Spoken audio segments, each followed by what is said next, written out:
Welcome to Creepy Vibes. Tonight, we're stepping inside the graveyard shifts no one dares to talk about. These are the stories of Texas security guards who walked in for one night on duty and ran out before the sun came up. From abandoned warehouses that breathe after midnight to office towers haunted by more than memories. These are 20 true Texas horror stories straight from the mouths of guards who never came back. But before we begin, here's something even more chilling most. Viewers make one terrifying mistake.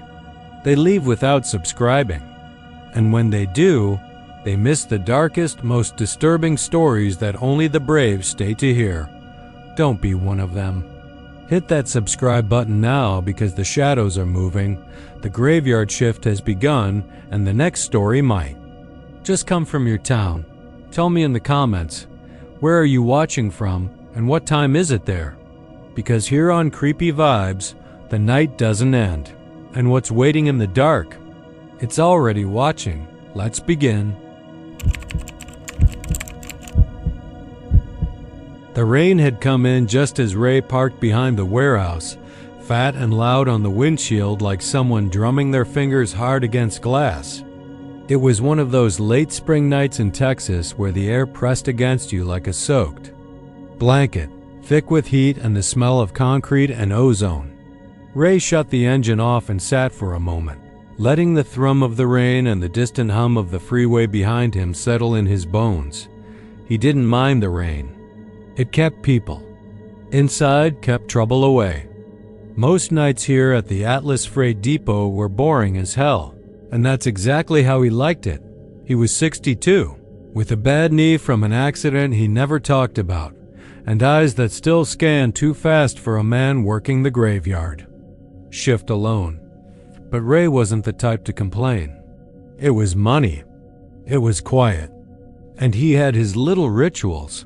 Log his arrival in the dusty old time book, make his rounds with the heavy ring of keys jangling at his hip, sip coffee from the battered thermos his daughter gave him back when he first took the job 3 years ago. The place was bigger than it looked from the road. Long rows of shipping containers lined the fenced yard outside, and inside the main building it was a sprawl of empty corridors, packing bays, stacked pallets, and rolling shutter doors that hadn't been used in months. The office upstairs hadn't seen life since corporate shut it down last winter. Ray had keys to everything, and every night he walked it all, like clockwork, checking each door, shining his flashlight into every corner, peeking into every dusty break room and silent stairwell. That night started the same. He did his rounds, locked the front gates, walked the perimeter, radioed in the usual 10 to 8, all clear.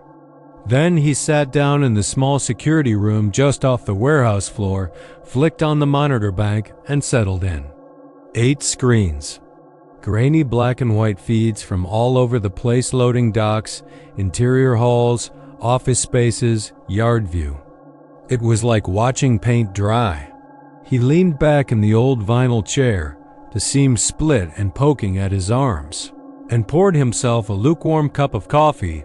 Around 1:47 a.m., something moved on camera 3. Ray straightened up. It was just a flicker. At first, a shape near the western hallway, the one that ran past the old break room and ended at the unused fire exit. He leaned in, tapped the monitor. The figure was walking slowly away from the camera, long shadows trailing behind. Ray narrowed his eyes. The man wore a uniform. Dark cap, flashlight, a jangling motion near the hip, like keys swinging like him. He rubbed his eyes and checked the other monitors. Nothing. Just that one. Camera 3. He picked up his own flashlight and stepped out into the hall. The warehouse had its own kind of quiet, the sort that feels hollow, like the air is holding its breath. Ray's boots echoed as he walked. He passed storage bays, wheel dollies stacked in the shadows, and the faint, ever-present hum of the fluorescent tubes overhead. He rounded the corner into the western hallway and saw nothing. No movement. No sounds. The fire exit was chained and locked like always. The break room door was shut. He walked the full length of the hallway, opened every door, even flicked on the lights. Empty. Just old vending machines, a couple tables, and the smell of dust and microwave dinners from long ago. Back in the security room, Ray rewound the footage. The figure was still there. Same walk, same swing of the flashlight. But this time, as the man turned to the side, Ray caught a glimpse of his face. It was his own. He stared, breath hitching. It wasn't just a resemblance. It was him. The jawline, the shape of the ears, the slightly off-kilter way he wore his cap. Ray reached up and touched the brim of his own, as if to confirm it. On screen, the man walked out of frame. Ray sat there a long time, the monitors casting a pale glow on his skin. He told himself it was a glitch, a recorded loop. Something wrong with the feed. That kind of thing happened all the time with old systems, didn't it? But when he looked back, the timestamp was correct. Lev, it wasn't a loop. It had just happened. He pulled the footage onto the console, saved it to a USB, and tucked it in his pocket, just in case. Then he grabbed his flashlight again, flicked it on, and made the rounds one more time. He checked every hallway, every stairwell, every office door. The place was silent. Still at 3:04 a.m., he saw the figure again. This time on camera 5, the north hallway. Heading toward the server closet. Ray watched as the man walked past the exact spot where the overhead light had been busted for months. The screen glitched, just a quick flutter, and then the image steadied again. The man looked directly at the camera. Ray flinched. He was smiling, not a friendly smile. Not even human, really. It was wide. Too wide. The kind of grin you see in nightmares and in the warped glass of old funhouse mirrors. Ray stood slowly. The air in the security room had gone cold. He checked the thermostat, still set to 74, but the sweat on the back of his neck had turned icy. He started walking again, faster this time. Up through the center hall, past the mechanical room, past the door that always stuck on the bottom corner.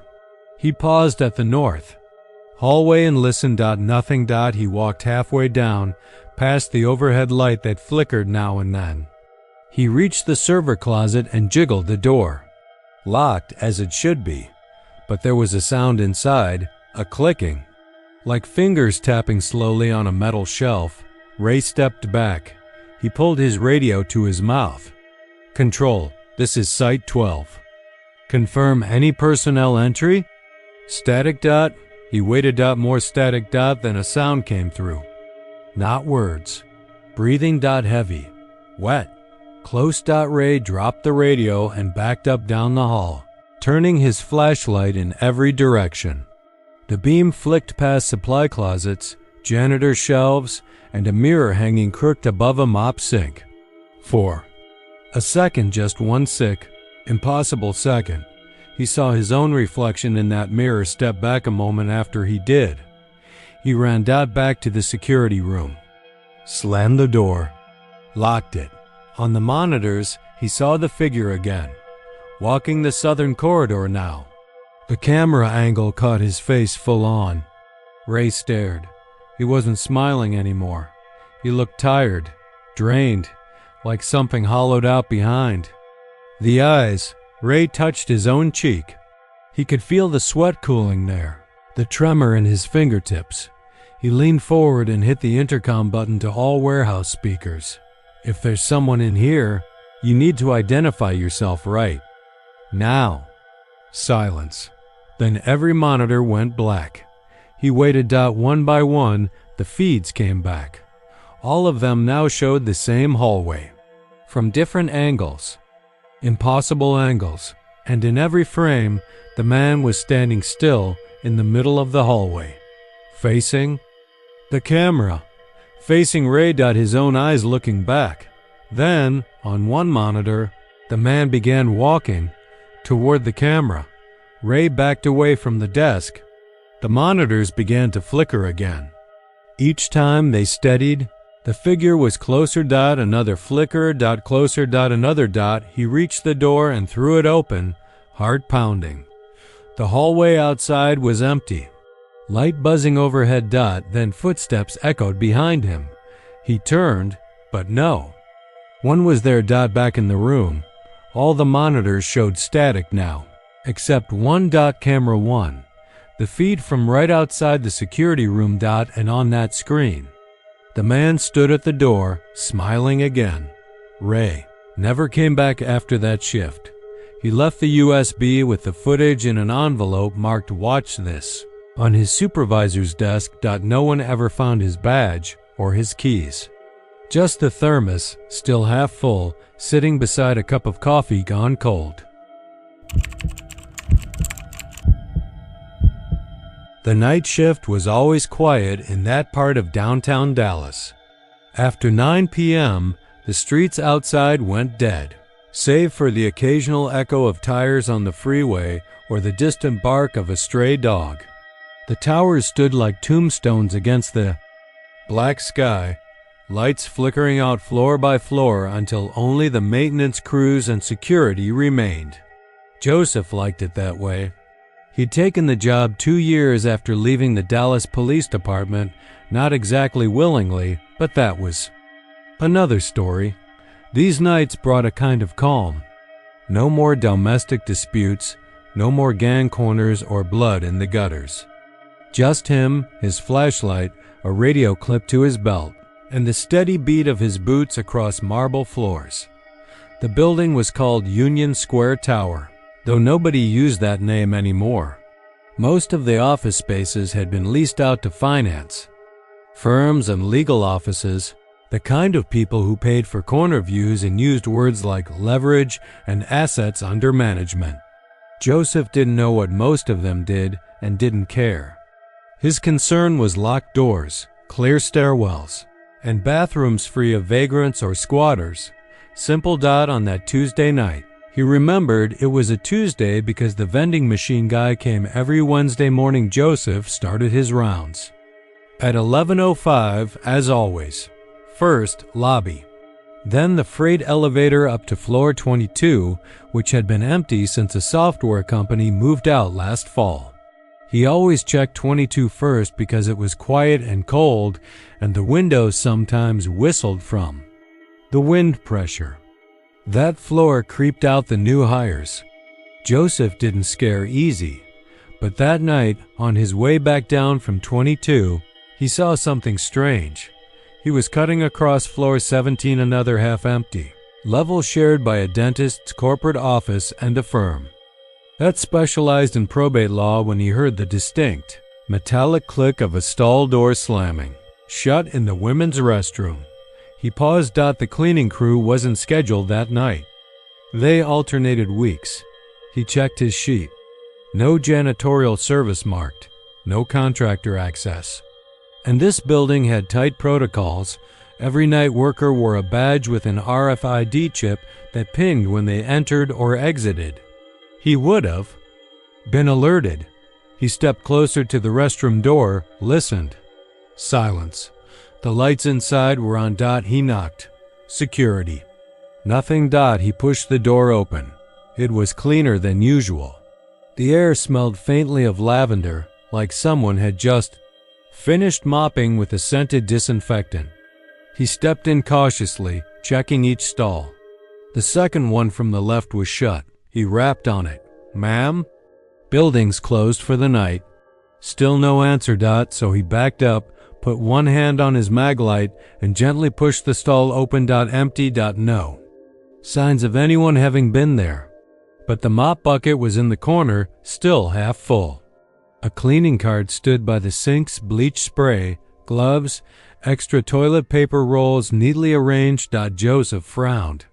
Maybe someone from the day shift had stayed late, but they would have signed in. He pulled out his phone and opened the building's badge log app. It showed only 2 entries after 10 p.m. his own and the front desk security downstairs. Nobody else. He double-checked the janitorial logs. No crew listed tonight. He even called down to Daryl at the front desk to confirm. "Nope," Daryl said through the crackling radio. "Next janitorial rotation's Thursday night." "Why?" Joseph didn't answer right away. He picked up the ID badge clipped to the edge of the cleaning cart. It was old, one of the laminated plastic ones they phased out years ago. The photo showed a woman in her mid-30s with tight curls and a warm, dimpled smile. The name read, Maria Ocampo, Custodial Services. The logo at the top was faded, and the expiry date said October 1993. He took a photo of it, then brought it down to show Daryl. Daryl stared at it for a long moment. "Where'd you get this?" 17th. Floor women's restroom. "That ain't possible, man." He tapped the badge. "That woman? Maria, she died. I mean, long time ago. Before I started here. Heart attack. At work, too. I remember some of the older guys talking about it. She collapsed in the stairwell. They say she'd been complaining about chest pains but didn't want to go home early." Joseph held the badge tighter. "Where's the cleaning cart now?" Daryl asked. "I left it up there." They both took the elevator up together. The lights in the hallway seemed dimmer now, though neither of them said anything. When they reached the women's restroom, the door was ajar, but the inside was dark. Joseph flicked on the light. The room was empty. No cart, no bucket, no trace of the bleach smell. They searched the entire floor. Nothing. Not in the janitor's closet. Not in the break room. Joseph even checked the freight elevator logs, but no service activity was recorded. By the next morning, Joseph was almost ready to chalk it up to stress. Maybe it was a leftover cart and someone moved it when he wasn't looking, but the badge. He kept that in his locker. The next night, around the same time, 11:20, Joseph was walking past the conference room on floor 12 when he saw her.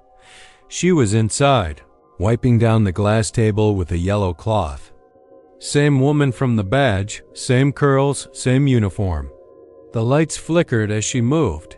He opened the door slowly. "Excuse me." She didn't react.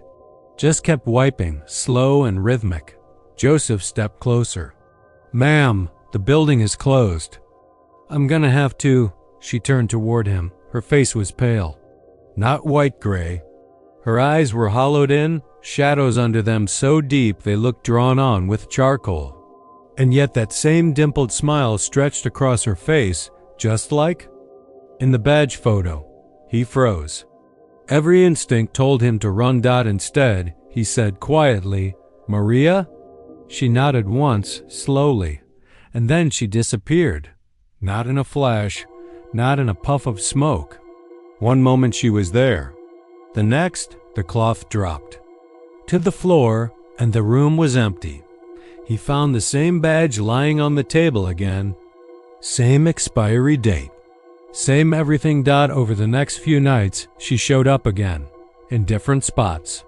Scrubbing the sinks on floor 9, pushing a broom in the corner of the parking garage.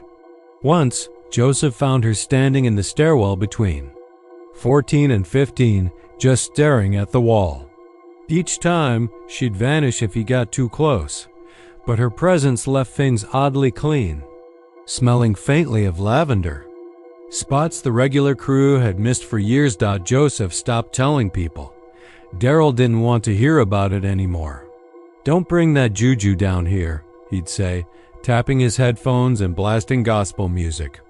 Some things don't need understanding. But Joseph couldn't let it go.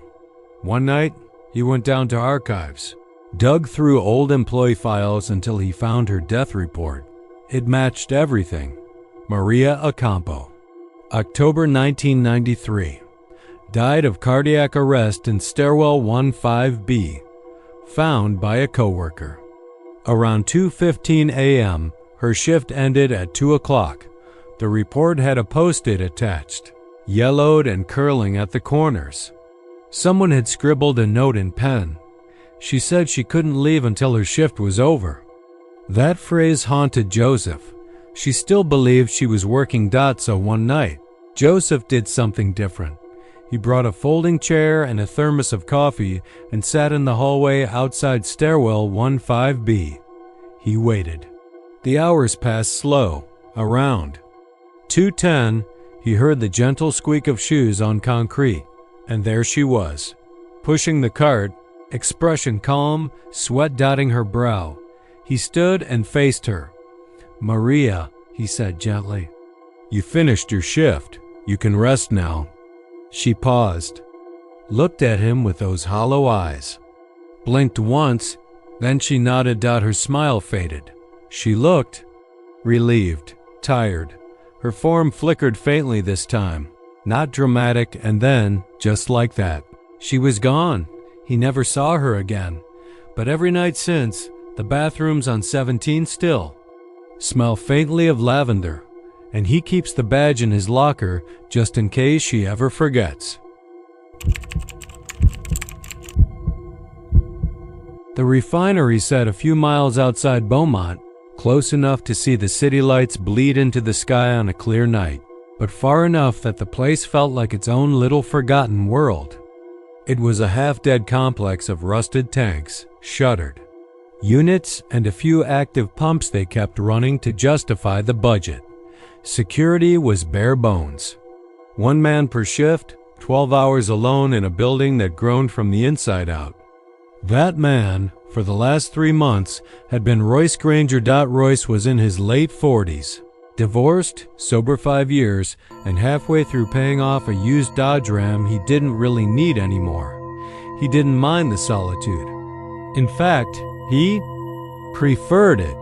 He worked nights from 6 to 6 in the control building, 3 stories tall with reinforced glass, cameras on every corner, and motion sensors in the loading zone. There were a dozen emergency exits throughout the refinery, but only one he had to keep eyes on every hour: the red-painted steel door on the north wing, tucked behind a line of old tanks near the flare stack that hadn't been lit in over a decade. The knocking started on a Tuesday.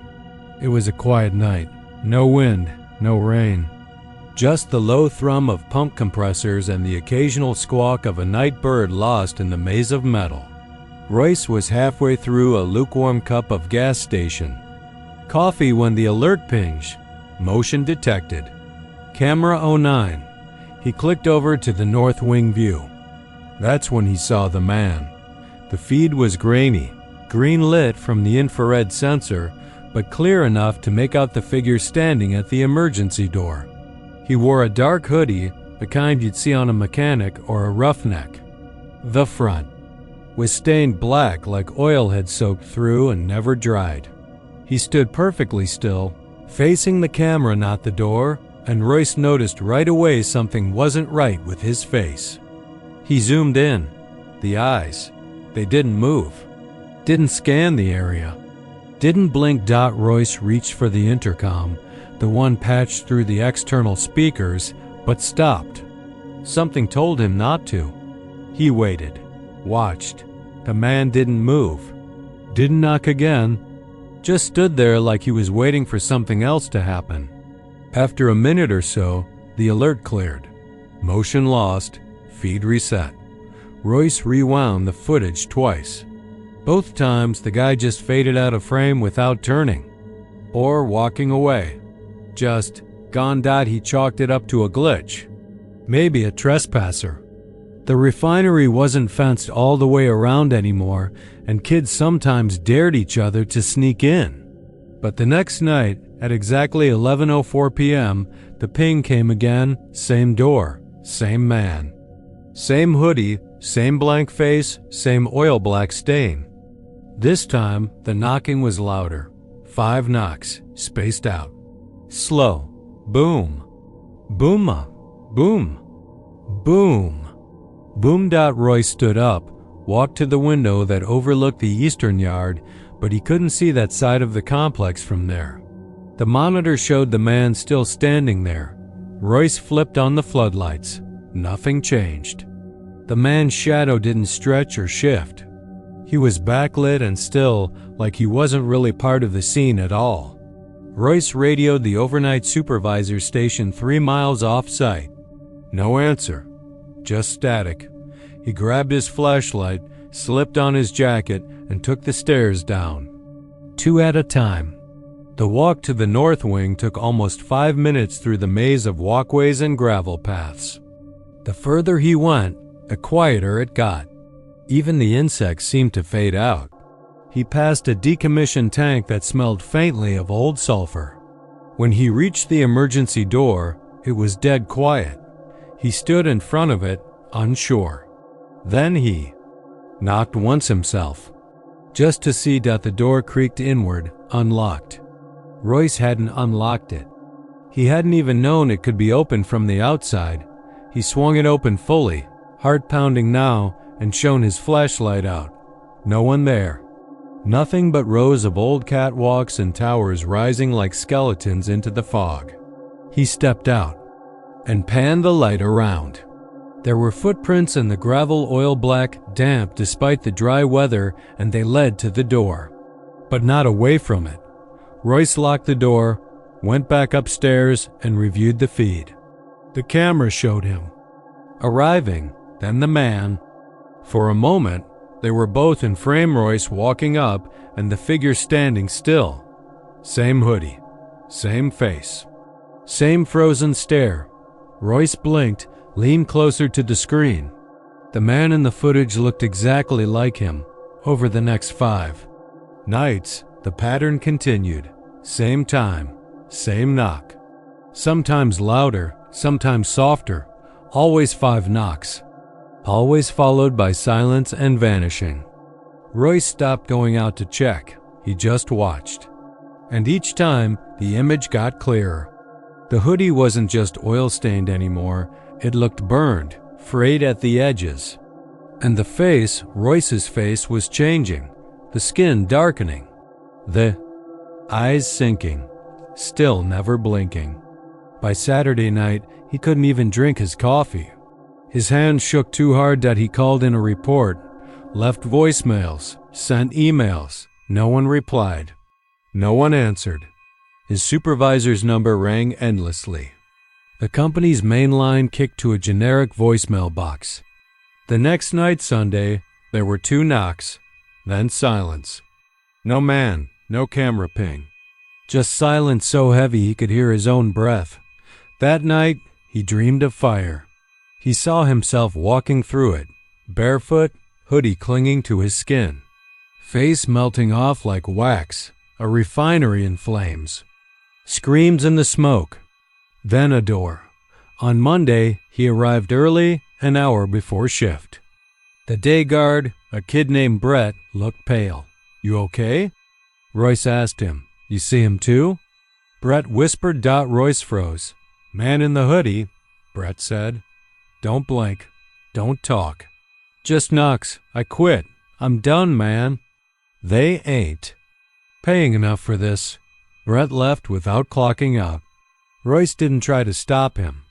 That night, Royce sat in front of the feed, waiting. He didn't flinch when the knock came. 11:04, 5 knocks. He switched to camera 09. The man was closer now. Inches from the lens, same hoodie, no eyes, just black holes. When the head tilted, so did Royce's. The figure raised one hand slowly, fingers broken and stiff, and pointed up. Royce stood up. Something inside him moved on instinct. He climbed the stairs to the roof access, opened the hatch. Wind pushed back against him, thick and hot, like breath. There was no one there. But the smell of oil was strong, fresh, wrong. And then he heard it behind him, the door swinging shut. Locking. He ran back down, but the door wouldn't budge. He was trapped on the roof for an hour before the hatch creaked open again. On the floor beside it, neatly folded, was a dark hoodie soaked in oil. Royce didn't come back the next night. He called off, then called again to quit. No answer. He packed his things. Left Beaumont. 2 weeks later, a temp named Elijah took the night shift. He lasted 3 nights. Security logs showed alerts at 11:04 p.m. each time. 5 knocks. No response. On intercom. No radio reply. On the 4th night, he was gone. Only thing left was his badge, placed neatly on the emergency door handle. That, and the camera footage, one last frame of a man in a burned hoodie staring into the lens. Eyes wide. Royce's face, but not blinking, still not blinking. Not anymore. He started the job on a Tuesday, the kind of West Texas day where the sun burned so hot it felt like the air had weight. Curtis Lane had moved to Odessa for a second chance, though he wouldn't have called it that if anyone asked. He had no one left to ask anyway. His mom had died the year before, cancer long and slow. The only woman who ever cared whether he came home at night. He drifted after that panhandle to Houston, sweeping out old stores, hauling freight for a few bucks, sleeping in his truck.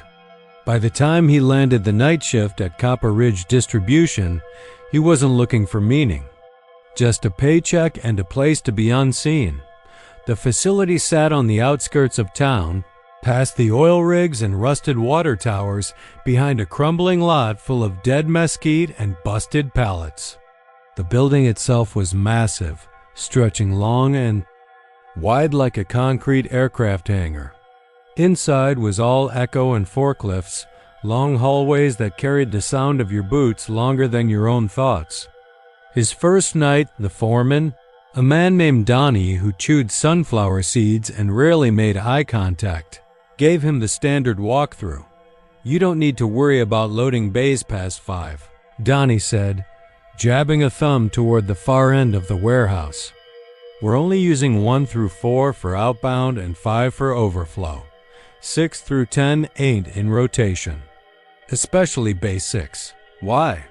Curtis asked, already bored. Donnie spit a shell into a styrofoam cup. "Old damage. Fire code violation. Just stay clear." That was the end of the explanation. No real warning, no drama, but it stuck with Curtis. The way people say fire code and look at their shoes. The week went by slow. He worked from 6 p.m. to 4 a.m., unloading boxes, checking manifests, sweeping. He didn't mind the isolation, didn't even mind the silence. What he did mind was how cold it got near Bay 6. The first time he noticed, it was around 2:30 a.m.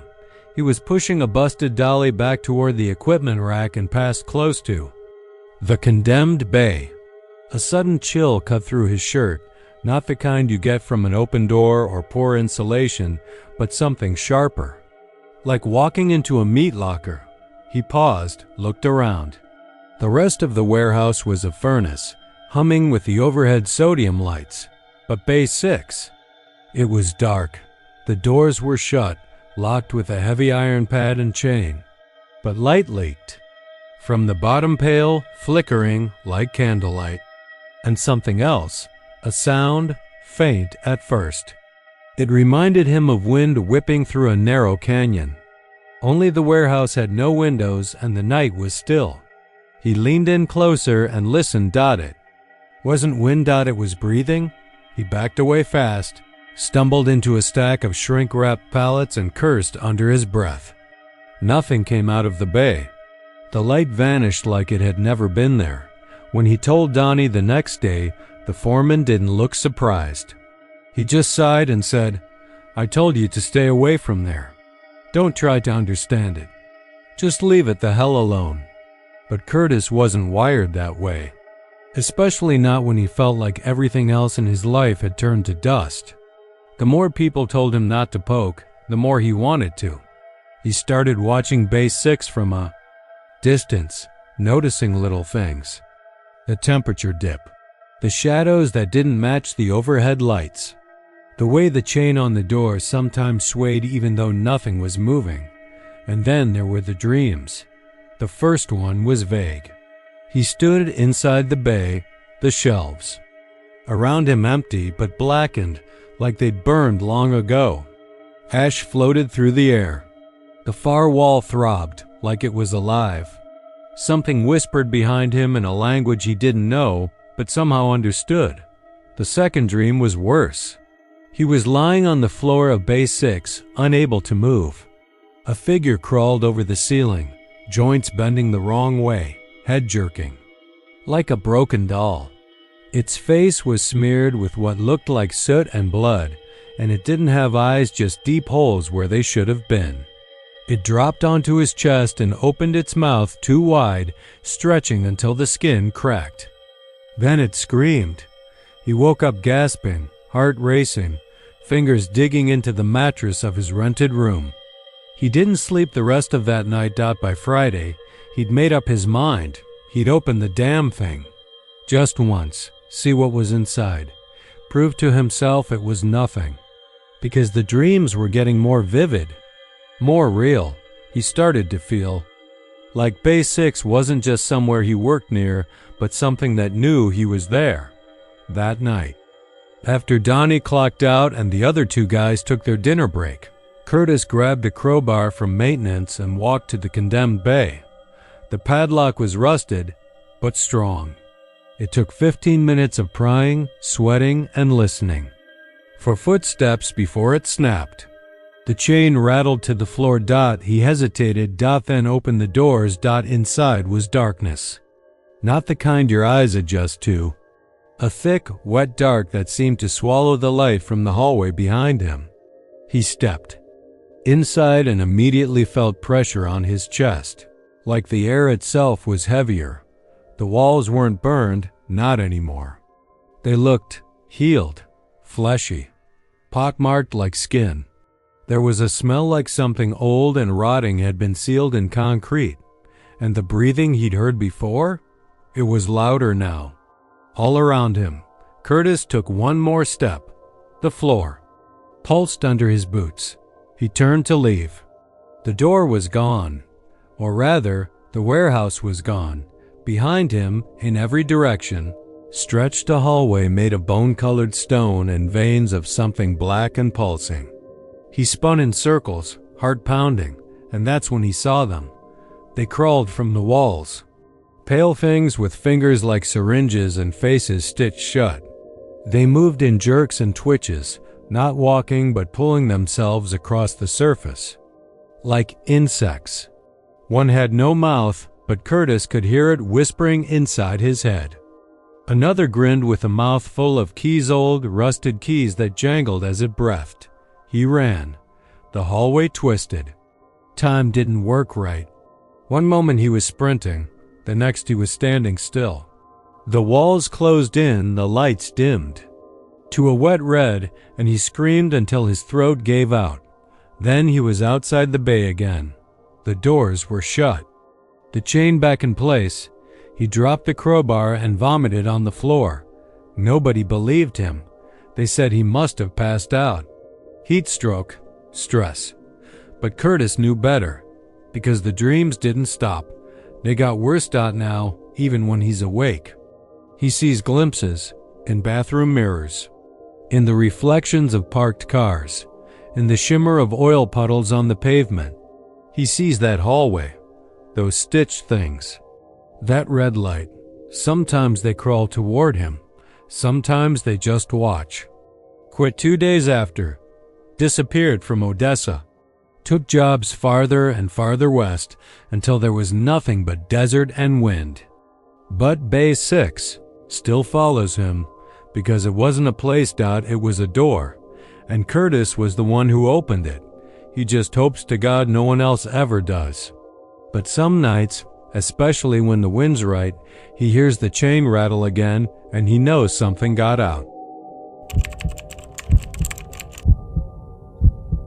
It started with the birds, not the kind you hear in the trees at dawn, but the ones no one else notices, grackles that loiter in parking lots, heads twitching like they're hearing something you aren't. They'd circle the Lubbock University Medical Center parking garage every night just before shift change. I'd been the overnight security guard there for 6 years, sitting behind a dusty desk in the sub-level booth, watching a bank of cameras that never showed much more than lonely cars, sleeping asphalt and flickering lights that never got fixed. Worked alone, always had. No one else wanted the night shift in the garage. Too boring, too cold in winter, too hot in summer, and the isolation rubbed people wrong. The only real job was making sure vagrants didn't find their way up the stairs to the surgery wing. Most nights, I just drank coffee and listened to the low hum of the fluorescent lights and the occasional voice crackling over the radio from the main building.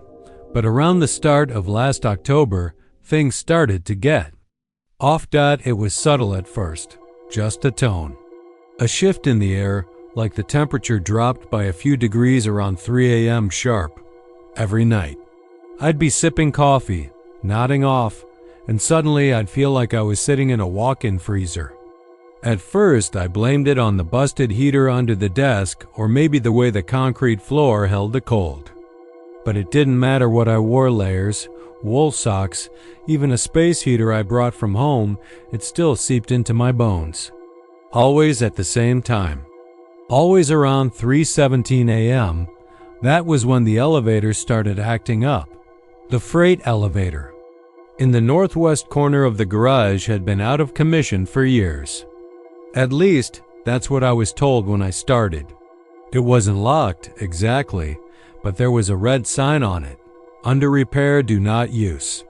It led to the hospital's older levels, the part that used to be the psych ward back in the 60s. Supposedly shut down and sealed off decades ago, one night, just as I was reaching for my thermos, the panel buzzed. That soft chime you hear right before the doors open. I glanced up at the monitor and saw nothing. No one in the hall, no one in the elevator. Just the two metal doors sliding open like a pair of teeth parting. I waited. Maybe it was a fluke. Old circuits, bad wiring, moisture. But it kept happening. Every night at 3:17 a.m., without fail, the elevator doors opened. Nothing ever came out, nothing ever went in. But the lights inside the elevator always flickered just once, before the doors closed again after exactly 27 seconds. I know that number because I started counting. Every time.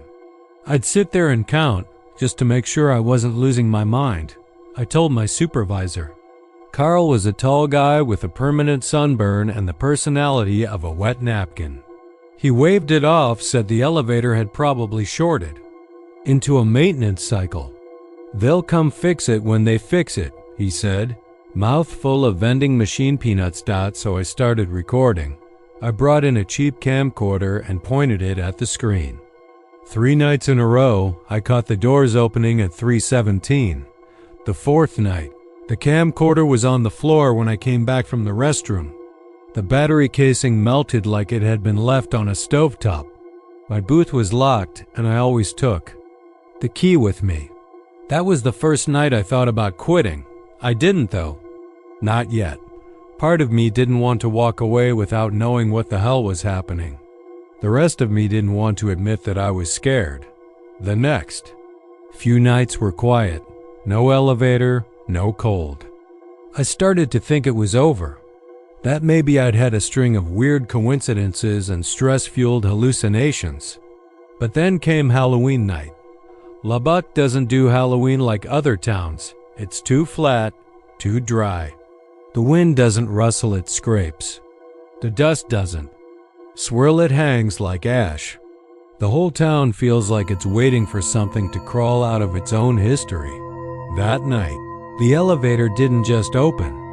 It brought someone. At 3:17 a.m., the panel chimed and the doors slid open. On the camera, I saw the inside of the elevator light up. The flicker came. But this time the light didn't hold steady. It pulsed like a heartbeat, casting long shadows across the back wall. Then something stepped forward. I couldn't breathe. I leaned in, staring, heart hammering in my ears. The shape that walked out was wrong. That's the best I can describe it. It had the form of a man, but its proportions were blurred. like a bad memory of a person. It walked with its shoulders high, neck stretched forward, arms just a little too long, and the face, God help me. It didn't have one, just a smooth, wet plane, as if someone had wrapped a fresh bedsheet tight over a skull and pressed it down until the mouth and eyes vanished. And yet, I could feel it looking at me. I jerked my gaze to the screen showing the hallway outside the elevator, praying I'd see nothing. But it was there, walking, slowly, moving in stiff, dragging steps toward the stairwell. The hallway. Lights dimmed as it passed each fixture. Then the elevator doors closed behind it. I stood up without realizing I had. Sweat dripped down my neck, though the air was colder than I'd ever felt it. My breath fogged the glass of the booth. I stared down the hallway toward the stairs, knowing it was climbing. I hit the emergency radio, calling main security. There's something in the garage, northwest stairwell. Moving toward. The line cut out, nothing but static. I grabbed my flashlight and ran toward the stairs like an idiot. The hallway was dead silent, not even the usual hum of lights or the scuff of my own boots. I reached the stairwell door. It was propped open by a black shoe. One of those hospital-issue shoes the morgue staff wear. I pushed the door in. The air inside was dense. Not thick with smoke or dust dense, like it didn't want me there. Every instinct in my body told me to shut the door and run. But I stepped. In raising the light, and there, one flight up, I saw it again, standing, still, facing the wall. Arms limp at its sides. It turned. The face was still blank, but somehow it had changed. I knew that shape, that slump in the shoulders, that stoop. It looked like a guy named Andy Dorsey. He'd worked hospital security 2 years before I got hired. Word was he hung himself in the elevator shaft after a psych patient died on his watch. I'd seen his photo in an old file. But Andy had freckles. This thing, DIDN single quotes T. It took a step down. Then another. I ran. I didn't stop until I was outside, gasping in the chill wind, the sound of my boots echoing in the emptiness. Behind me, the elevator panel dinged again. The doors opened. That was the last night I worked there. I didn't give notice. Just left my badge and radio on Carl's desk. I still get emails from HR. I don't respond. Sometimes, late at night, I dream about the elevator. I dream about the doors opening and a shape stepping out. A shape that looks more and more like me each time, because the dead ride the elevator at 3:17 a.m. and I think they're looking for someone. I think they're waiting for a replacement, and sometimes I swear I still feel the cold. They told me the place was sealed. That's the word they used, sealed, like it was some ancient tomb, not an abandoned research lab just north of downtown San Antonio. I was covering for another guard who'd quit after a single night. On shift, no explanation. He just dropped his badge off at the desk and walked out into the foggy morning like someone late for a funeral. That should have been my first clue, but I needed the hours. Needed the pay. Security gigs are hard to come by for guys like me. No degree, some trouble in the past, and a tendency to drink when things get quiet. The facility used to be part of a private biomedical research firm, ran under some federal grants back in the early 2000s. They lost funding, got tangled up in some kind of legal mess. Nobody would give me details. The upper floors had already been stripped of anything valuable. But the basement was different. That was where they'd done cadaver research, donor bodies, forensic stuff. Maybe a little deeper than what the state or the families had approved. You know how that goes. That whole sublevel was left untouched, sealed off when the company folded. They said it was just too costly to clean it out. But they still wanted someone to guard it. So there I was, Sitting at the security desk with a busted coffee maker, some stale vending machine pretzels, and a stack of paperwork nobody had touched in months. My walkie buzzed every now and then, mostly from the cleaning crew upstairs. They never came down. Not even the ones on night shift. "That floor ain't part of our contract," one of them told me with wide eyes and a nervous chuckle. I laughed. Along, but it stuck with me. That kind of nervous laugh that's covering something a little more real. The access to the morgue floor was via a freight elevator that rattled like hell and smelled like mildew and bleach. My job was simple. Check the cameras, walk the perimeter once an hour, make sure nobody broke in to steal copper wires or old lab gear. The cameras down there were ancient, grainy black and white, the kind where shadows crawled if you stared. Too long. There was one angle, in particular, that I didn't like, the cold storage room. On my first shift, I took the elevator down at midnight to do my walk. The hallways were narrow and tight, lined with peeling paint and warning signs about biohazards and chemical exposure. Half the lights were dead, the rest flickered like a strobe. My boots echoed on the tile floor. The air was cold. Not chilled cold. Like something deep was seeping up from the concrete itself. You could smell the formaldehyde through the years of dust. The cold storage room had 2 doors, one for entry, one for emergency egress, both steel with little windows you couldn't see through unless your face was right up to them. I had 2. Check the locks. That was it. No need to go inside. But something made me look. I don't know why I did it. I pressed my face to the smudged glass and squinted. The room was dark except for the green glow of a backup power unit in the corner, the kind that hums when nothing else does.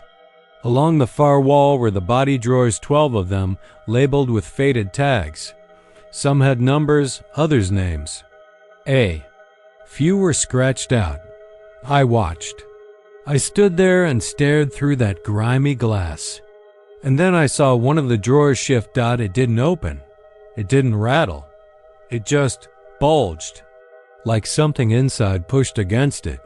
A slow, deliberate swell of metal that creaked before settling back into place. I told myself it was air pressure. Metal shifting from the temperature. Maybe rats. I stepped away, made a note in my log, and tried not to think about it again. But the next night, I heard it. The freight elevator had a speaker tied to the system static. Mostly, but sometimes it picked up stray frequencies. Old radio dispatches, truckers on the highway, even a Spanish talk show once. That night, around 3:40 a.m., it started crackling. I was nodding off at the desk when it kicked in sharp and loud, like someone had switched on an intercom. I sat up, rubbed my eyes, and leaned in. What came through wasn't English. I don't even think it was Spanish. It was something low and rhythmic, like chanting. The words were hard, guttural, almost melodic in a way that chilled your teeth. It repeated, twice before cutting off mid-sentence. Just click on. No static. No fade out. Just silence.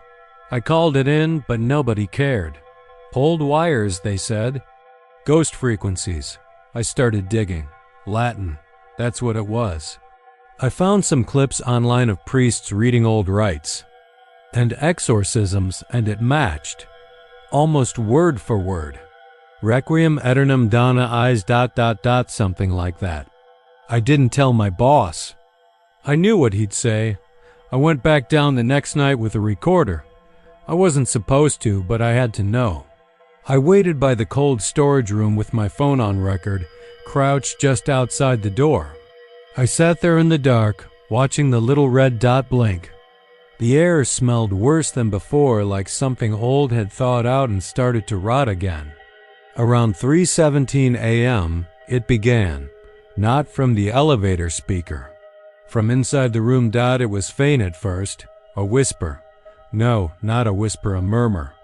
Dozens of voices, all speaking together in a low, raspy tone.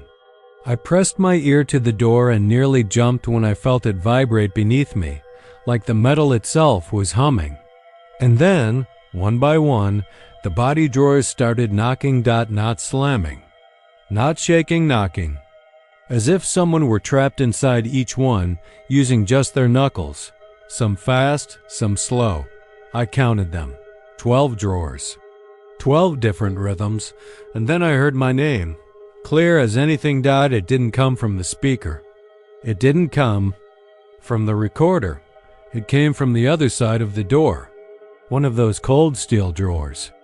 A woman's voice, gentle, calm. She said my name like she knew me, like she remembered me. "Daniel," she whispered. "Open the drawer, Daniel." I ran. I don't remember hitting the stairs. I don't remember getting to the surface. I just remember the feeling in my spine that need to get above ground, like I'd been underwater too long. My lungs were on fire. My eyes were tearing. I quit that night, just like the last guy. Dropped my badge on the desk and left. They called, emailed, even threatened to dock my pay. But I didn't care. 2 days later, I checked my phone. The audio file was still there. I played it back in the safety of my apartment, sunlight pouring. Through every window, it started with static, some shuffling. And then the voices. The Latin was louder than I remembered. The knocking was more chaotic. And then, toward the end, there was a single clear phrase in English. I didn't remember hearing it at the time, but it was there. A voice hers saying, "You left me in the dark, Daniel. I'm still waiting." I threw the phone in the river. That was a year ago. But some nights, right around 3:17 a.m., I wake. Up cold. Even in July, I hear that knocking again. And every so often, I dream of the drawers. Only now, when I open them, they're empty. Except for a name tag. Mine. The Tyler Public Library was built in 1893, a red-bricked, 3-story monument with Romanesque arches and a steepled clock that hadn't ticked in decades. The foundation creaked in the wind, and the plumbing wheezed in the walls like something, breathing behind drywall. Most people in town only ever saw the lobby, where the new fiction shelves stood straight and neat and where the librarian smiled too hard. But deeper in the building, the back aisles, the basement archives, the sealed-off genealogy room time had thickened. Dust floated in the beams of dim fluorescence like ghost motes, and if you stood too long without moving, the silence seemed to hum with expectation. That's the part of the library where Carl did his rounds. Carl Jenkins had taken the night watch job because it was quiet, and quiet meant he could be left alone. He was 62, gray-haired, and 2 years sober, and after decades working refinery maintenance, he didn't mind the creaks and groans of old buildings. He brought a thermos of black coffee, a flashlight with a crack in the lens, and his worn paperback of The Gunslinger, which he reread every October. The first 3 weeks on the job were uneventful.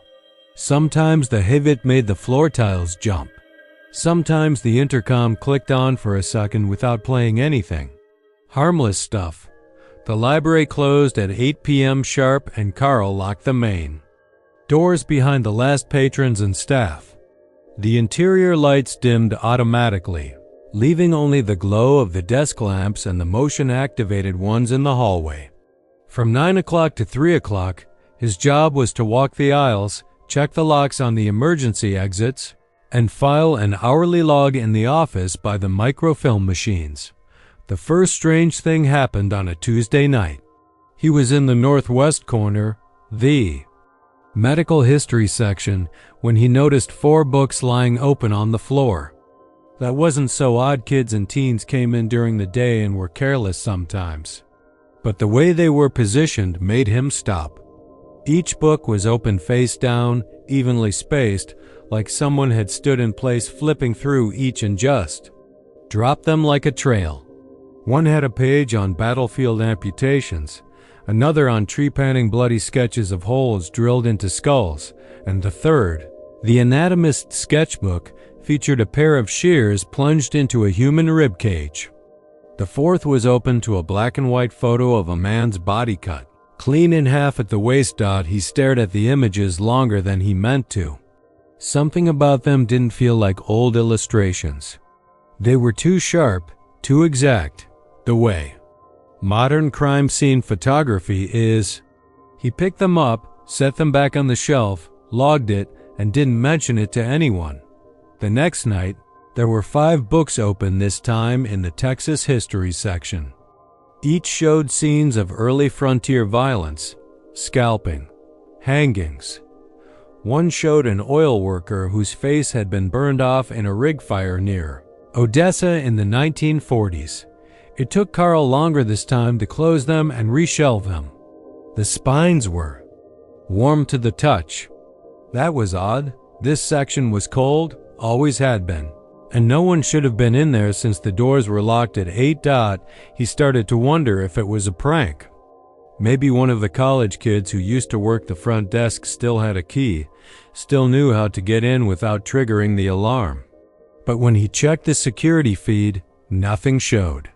No one in or out. On Thursday, he brought a folding chair and parked it in the history aisle around 11 p.m. He wanted to catch them in the act. He drank his coffee and tried to stay alert, but at some point he must have nodded off because he woke with his chin on his chest, the flashlight rolling off his lap. When he stood, the chair legs made a squeak that echoed far too loud.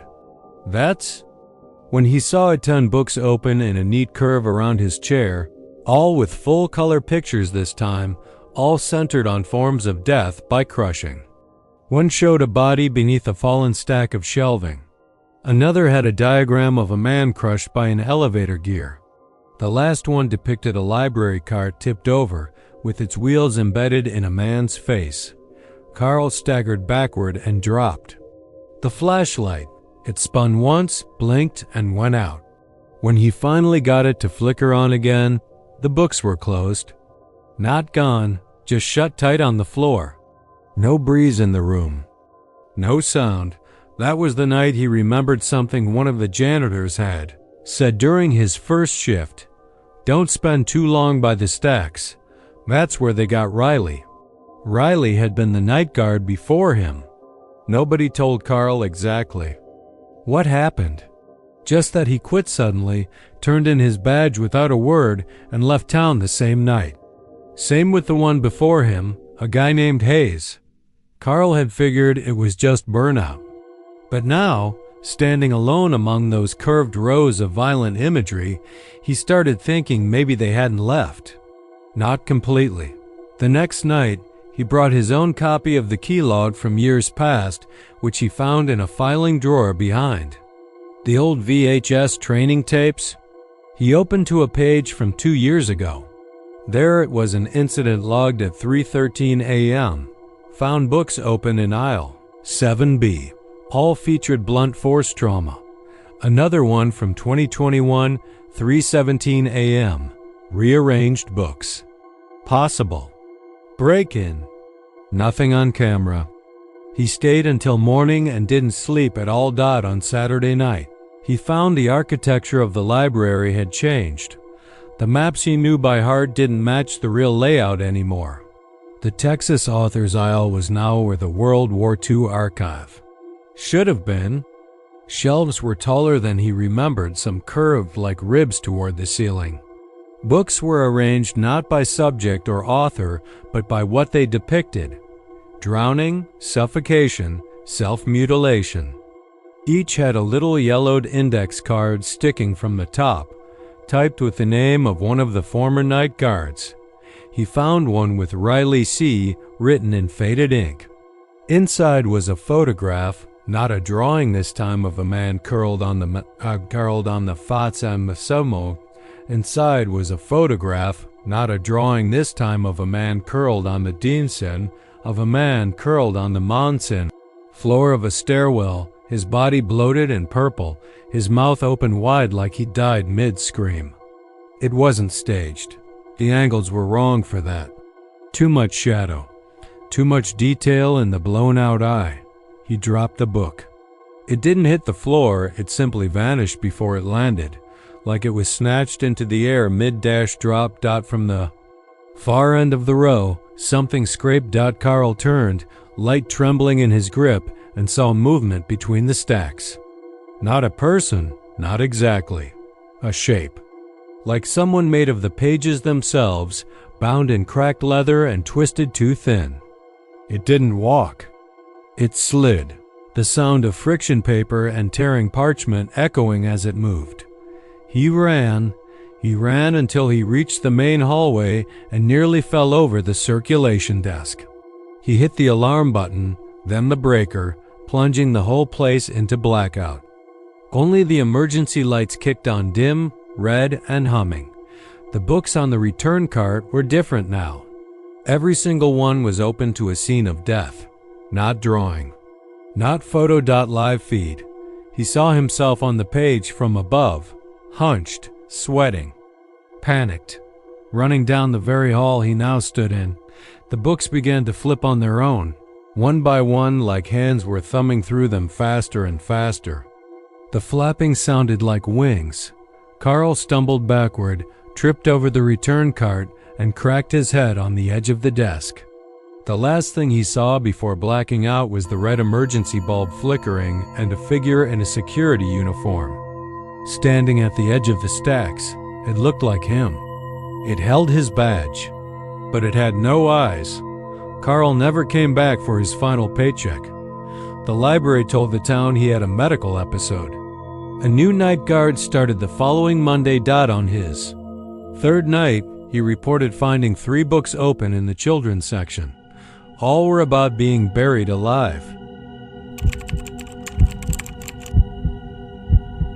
The old insurance building off Highway 180 hadn't been occupied since the spring of 2009, back when the recession hit mineral wells hard and the company started folding like wet cardboard.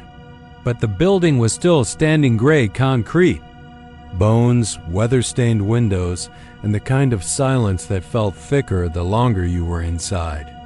Every town had a structure like that, something too stubborn to fall, too broken to fix. People said it was haunted. People always said that, didn't they? Teenagers dared each other to sneak in. Local preachers warned that places like it invited sin, and the homeless didn't even try to shelter inside. Something about the cold not feeling natural. So when Curtis Hensley took the night shift guarding it for the contractor company doing asbestos evaluation, he figured it was easy money. He'd done jobs like this before. Sit in the front lobby with a flashlight, keep the clipboard close, and make sure no one breaks in to tag the place or strip copper from the walls. 1 week assignment, 7 nights. Then on to the next half dead. Building. The first night, Curtis sat in a folding chair by the front windows. The reception area still had the old desk, dusty, cracked, but solid. The power had been restored temporarily to a few outlets and lights on the first floor. A space heater kept his knees warm. The contractor left him a 2-way radio in case. Something happened, but it never made a sound. By midnight, the only thing moving were the shadows across the parking lot. The few remaining businesses nearby had shut down by 9. No cars, no passers-by, nothing but wind curling around the corners of the building. He flipped through a paperback, pausing only when the heater clicked or a rafter creaked above. Just building noises, he told himself. Concrete has a way of breathing when it gets old. At exactly 12:44 a.m. The landline phone on the receptionist's desk rang. It wasn't plugged in. Curtis froze, one hand still resting on the open book. The sound was unmistakable, a shrill, old-school ring, the kind you didn't hear anymore. Not a cell phone, not a digital chime. It rang again. He stood slowly, not sure what he was expecting. Maybe someone had rigged it as a joke. Maybe a power surge had kicked something alive for a second. Third ring. He reached out and lifted the receiver. Hello? Static crackled. Not the kind that fills silence, but the kind that moves like something underneath it is trying to form words. And then it did. Curtis. Not just his name, but the way his mother used to say it when she was warning him. Measured. Flat, like whoever was on the other end already knew how the night would end. He turned to look behind him on instinct. Nothing. But the voice. It hadn't come from the receiver. It had come from just behind his right ear. He slammed the phone down, backing away so fast he knocked over the heater. It clanged and rolled. The silence returned, but it was heavier now, stretched too tight, like something had been stirred. He spent the rest of the night standing with his flashlight aimed at the desk, waiting for the phone to ring again. It didn't. The second night he brought his own coffee, heavier boots, and a folding blade he'd never had to use in 15 years of security work. He told himself it was a prank. Maybe a speaker hidden somewhere. Maybe one of those kids messing. With him. At 12:44 a.m. again, the phone rang. This time. He didn't answer. He just sat there and stared at it. It rang 7 times, then stopped. He walked the first floor after that, sweeping the rooms with his flashlight. The building was gutted. No desks, no cabinets, no places to hide anything. But every door he passed had something strange about it. The hinges were all rusted, but the doorknobs looked new. Not just new clean, polished. Like someone had been touching them recently. In the break room, the refrigerator door hung open. Same as the night before. But this time, there were fresh fingerprints on the handle. On the third night, he asked his supervisor to install a camera facing the phone, just to see if kids were sneaking in. The guy didn't question it. That night, the phone rang again at the same time. He didn't answer, but the next morning, when he reviewed the camera footage, the phone never moved. Never rang. He watched himself sit up, look startled, stare at the phone. But in the recording, there was no sound. No reaction from the phone. It was all in his head or out of it. On the fourth night, the voice spoke before the phone rang. It whispered from the air vent behind him. Curtis, you left the door open. He jumped up and ran to the front entrance. The door was still locked, still chained. He checked every room. Nothing. When he returned to the lobby, the phone was off the hook. On the fifth night, he saw someone in the upstairs hallway. Just a flash at first reflected in the darkened window across from him. A shape moving, human-sized. He climbed the stairs with every nerve buzzing. The second floor had no lights, but his flashlight cut a sharp beam. That's when he found the photograph, pinned to the wall with a thumbtack that hadn't been there. Before. The photo was old, black and white, a group shot of what looked like the insurance staff, maybe from the 70s or 80s. 12 men and women, arms around each other, stiff smiles. And one man in the back row, just to the right, with half his face missing, not torn off. Just not there. As if the film had refused to remember him. Scrawled beneath the photo, in what looked like old pencil, were the words, "Still here." That night, the phone rang once. Curtis didn't answer. It spoke anyway. "You're in my chair." He didn't make it through the sixth night. He tried. He really did. Drank 2 thermoses of coffee. Kept every light on. Played music from his phone. At 12:44, every bulb went out at once. Not a surge, not a pop. Just silence, then darkness. And then the slow sound of breathing from under the desk. He backed away and ran out the front door. Didn't care about his paycheck. Didn't even close the chain behind him, but the phone rang again, clear as a bell from inside the building. As he pulled out of the parking lot, that was 5 years ago. Curtis hasn't worked security since. Won't even go near mineral wells.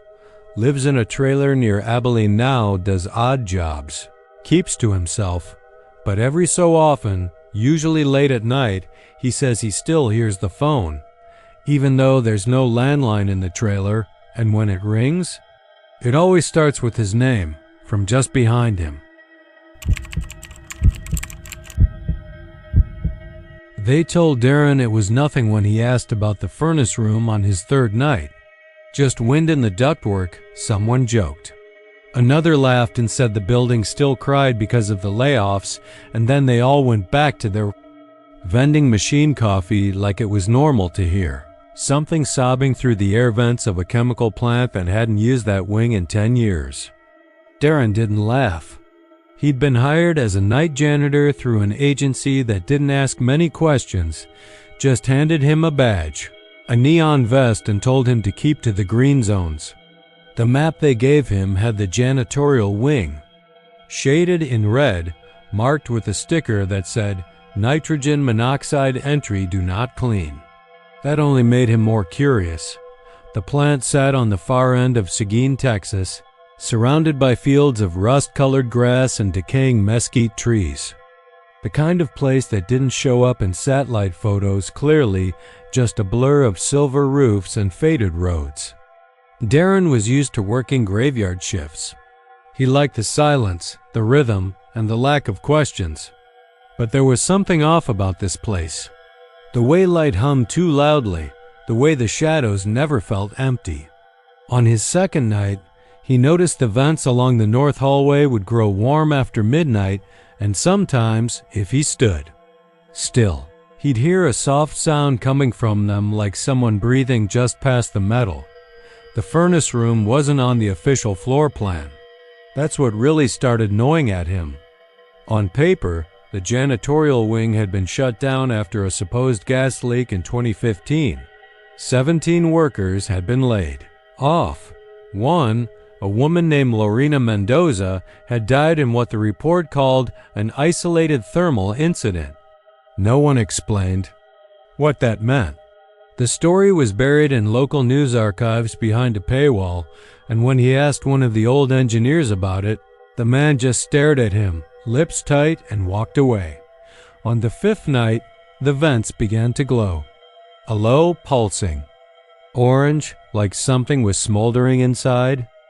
Darren watched from the end of the hallway, mop in hand, unsure if he was hallucinating. He walked toward the glow, careful, slow. As he reached the intersection where the red zone began, the light cut out. The hallway went black. Then the sound started, soft crying, high-pitched, desperate, like someone alone in pain.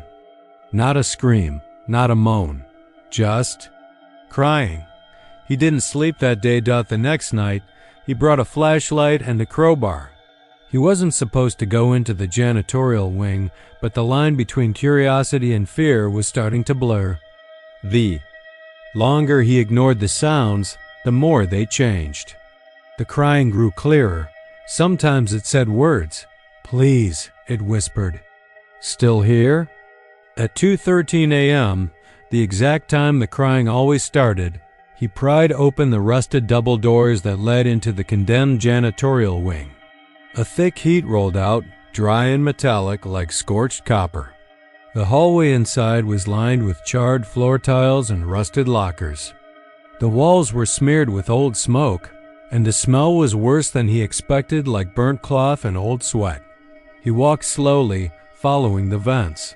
They buzzed with warm air. The deeper he went, the louder the crying became. He passed an old break room, the windows blackened, vending machines still full of dusty snacks. He found a melted sign that said, "Furnace Room, authorized staff only." The door to it was warped, slightly ajar. Inside was a narrow room with a massive industrial furnace against the far wall. Its face was scorched, and a hatch hung open just enough to see the faint orange flicker from within. Around the room, the walls were covered in long black scorch marks, like something had clawed at them while burning. Above the furnace, the vent pipe shook lightly, and from it came the sound of sobbing closer now, ragged, breathless. He should have left. Instead, he stepped forward and called out, "Is someone in there?" The crying stopped instantly. The vent pipe let out a low rattle. Then, a voice, small, soft, female, whispered, "Help me." "It hurts." Darren froze.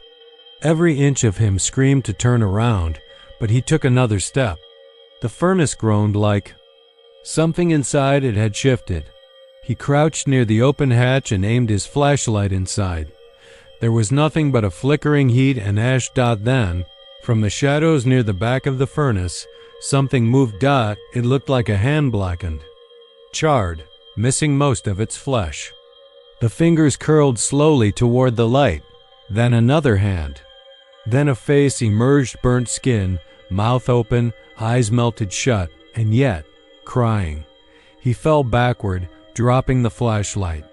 The light rolled and spun, casting jagged shadows across the room. The face inside the furnace didn't move, but the sobbing resumed, louder now, deeper, like it was coming from the walls themselves. Darren crawled to the doorway, but when he looked back, the furnace door had shut on its own. Later, in the break room, he vomited into a trash bin and tried to rationalize it. Heat, hallucinations, exhaustion, leftover gas in the pipes. But when he returned to the green zone, he found a file folder on the janitorial desk that hadn't been there before. Inside was an old ID badge for Lorena Mendoza, burned around the edges. Her picture was faded, but you could still make out the eyes. They were swollen and scared. Scrawled in black ink on the back of the ID card were 3 words: "I never left." Darren didn't finish his shift. He clocked out, drove straight back to his motel, and locked the door. But sleep didn't come. All night long, the heat in the room kept rising, and he swore he could hear the vents rattle. The next day, he returned to the plant to resign. He didn't want his last paycheck. He didn't want a reference. He just wanted out. The supervisor didn't look surprised, just nodded and signed the paperwork. Before Darren left, he asked one final question. Why haven't they shut that furnace down? The supervisor looked at him for a long moment, then said, "Because it won't stay shut. We tried, welded it, bricked it over once. Next night, it was burning again. Doesn't draw power, doesn't use fuel. It just stays lit and it cries." Darren didn't ask anything else. He moved to another town and got a day job. Cleaner air, simpler work. But sometimes, in the quiet hours before sunrise, he swears the heat in his apartment creeps too high. And once, just once, when he turned on the bathroom fan, he heard it, a sob, whispered, double quote, "Still here." It started on a windless night, no moon, no crickets. Just the humming silence that wrapped around the outskirts of Brownsville like a hot, wet towel. The lot was big, gravel-paved, and fenced with 12-foot chain link, razor wire curling like dead ivy on top. Old trailers and rusted containers sat in crooked rows under the sick yellow glow of sodium lights. Most of them hadn't been touched in years. Some had moss growing inside. Some still smelled of bleach and metal.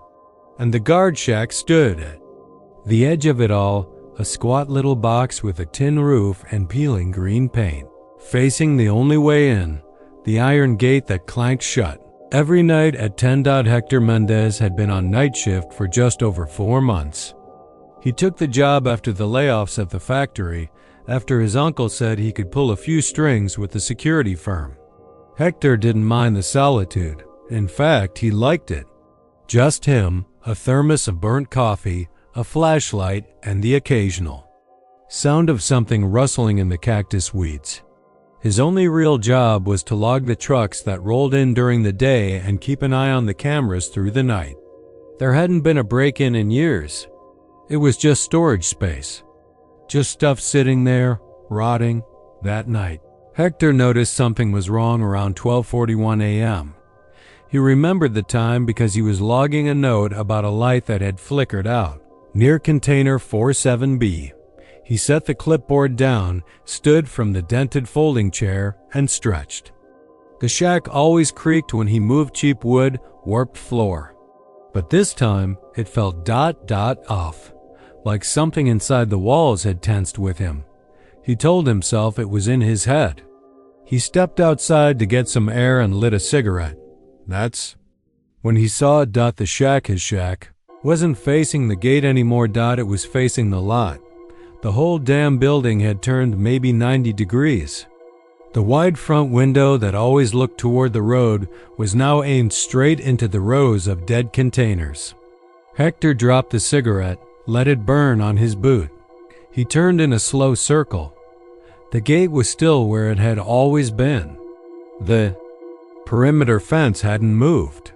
The trees lining the west side of the lot, those ugly mesquites tangled with wire, were exactly where they should be. But the shack had rotated like a toy someone twisted on a game board.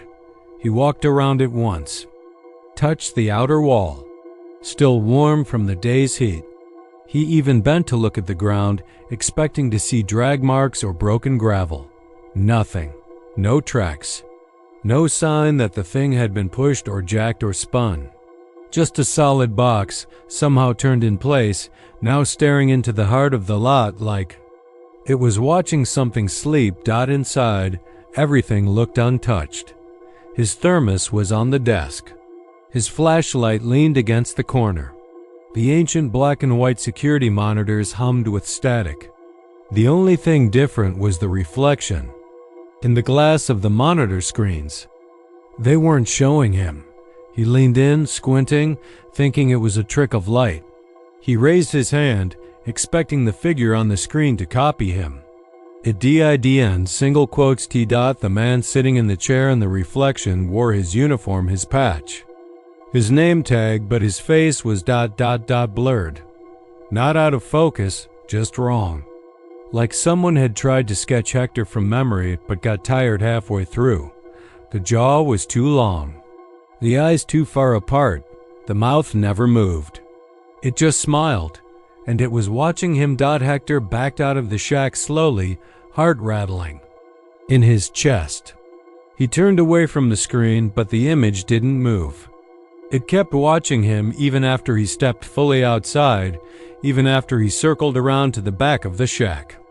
And when he dared to peek through the rear window, the figure was no longer visible at all. Just the chair, empty. He locked the shack and stood outside, debating whether to call someone. But who? His supervisor wouldn't believe him. Cops wouldn't care. And deep down, Hector didn't want anyone else to come. Something about this felt personal. The wind picked up after 1 a.m. It came hard and sudden, like something exhaling across the gravel lot. He heard containers groan and cables creak. But none of the trees swayed. The flags on the fence didn't flutter. It wasn't wind. It was something else. And then the door to the shack clicked open on its own. Hector stared at it, mouth dry. He could see inside now. The monitor glowed faintly, still showing that same skewed reflection. But this time, the figure wasn't sitting. It was standing, right behind the chair.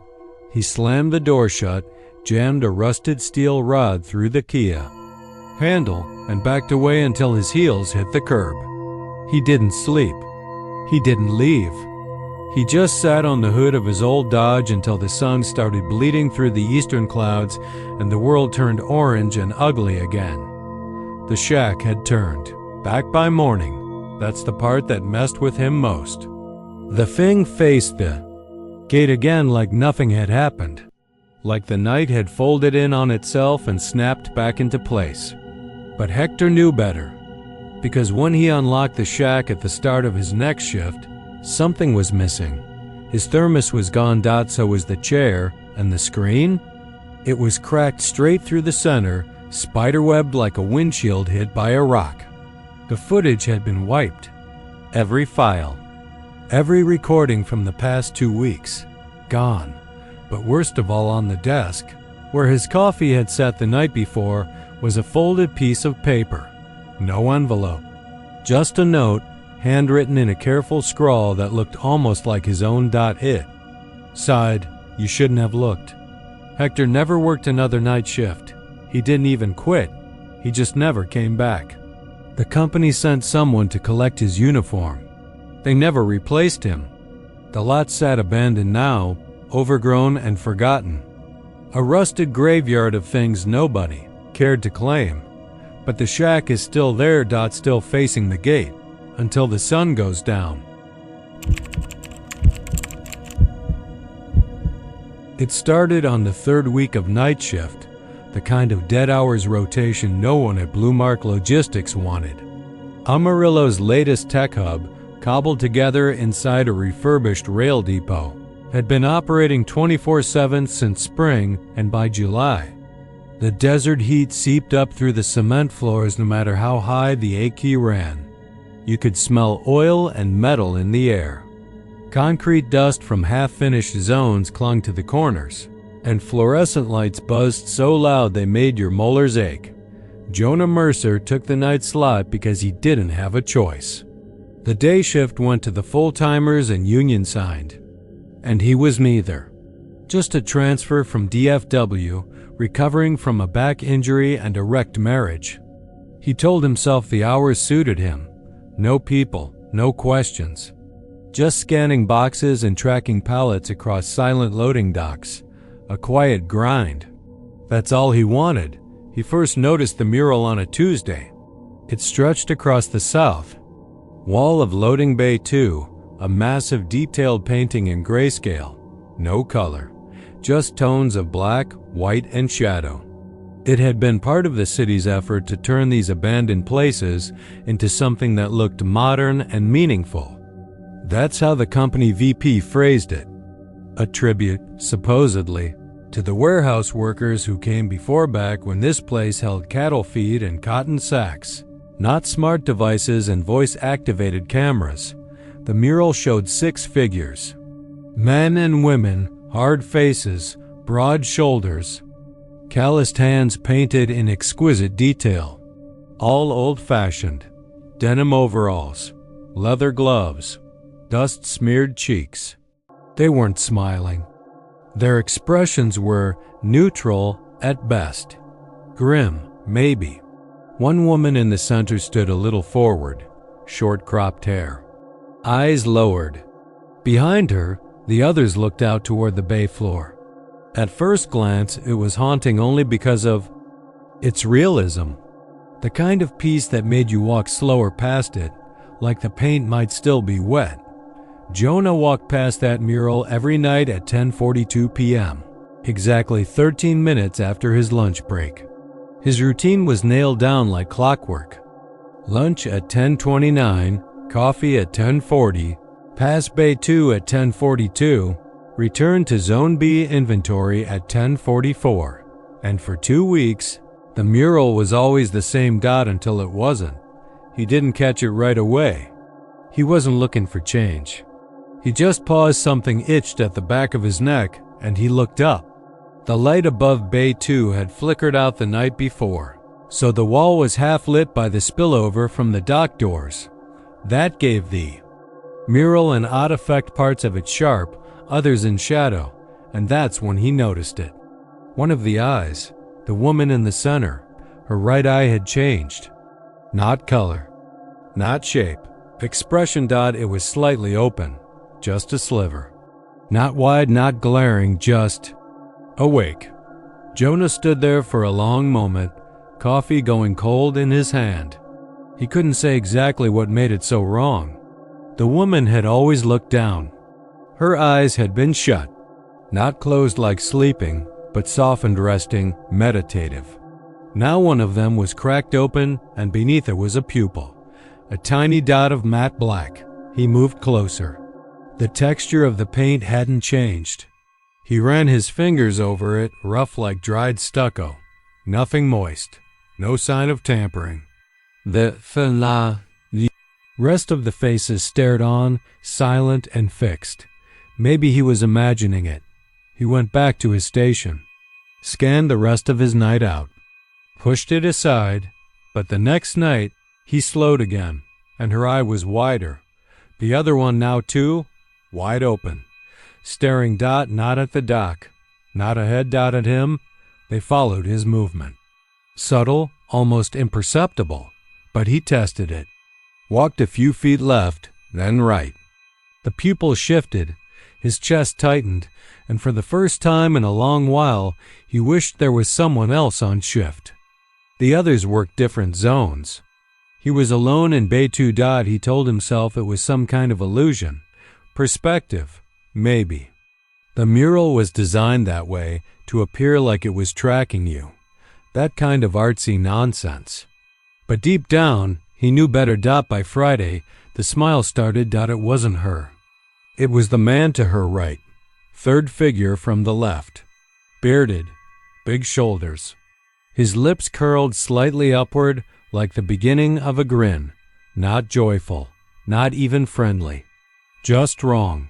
That's when Jonah stopped walking past the mural. He started. Rerouting around the long way an extra 40 steps, but it spared him the unease. The whispers in his head. The ones that told him he was being watched. Followed. That something behind that paint. Saw him. It worked. For a night or two, until the mural changed again.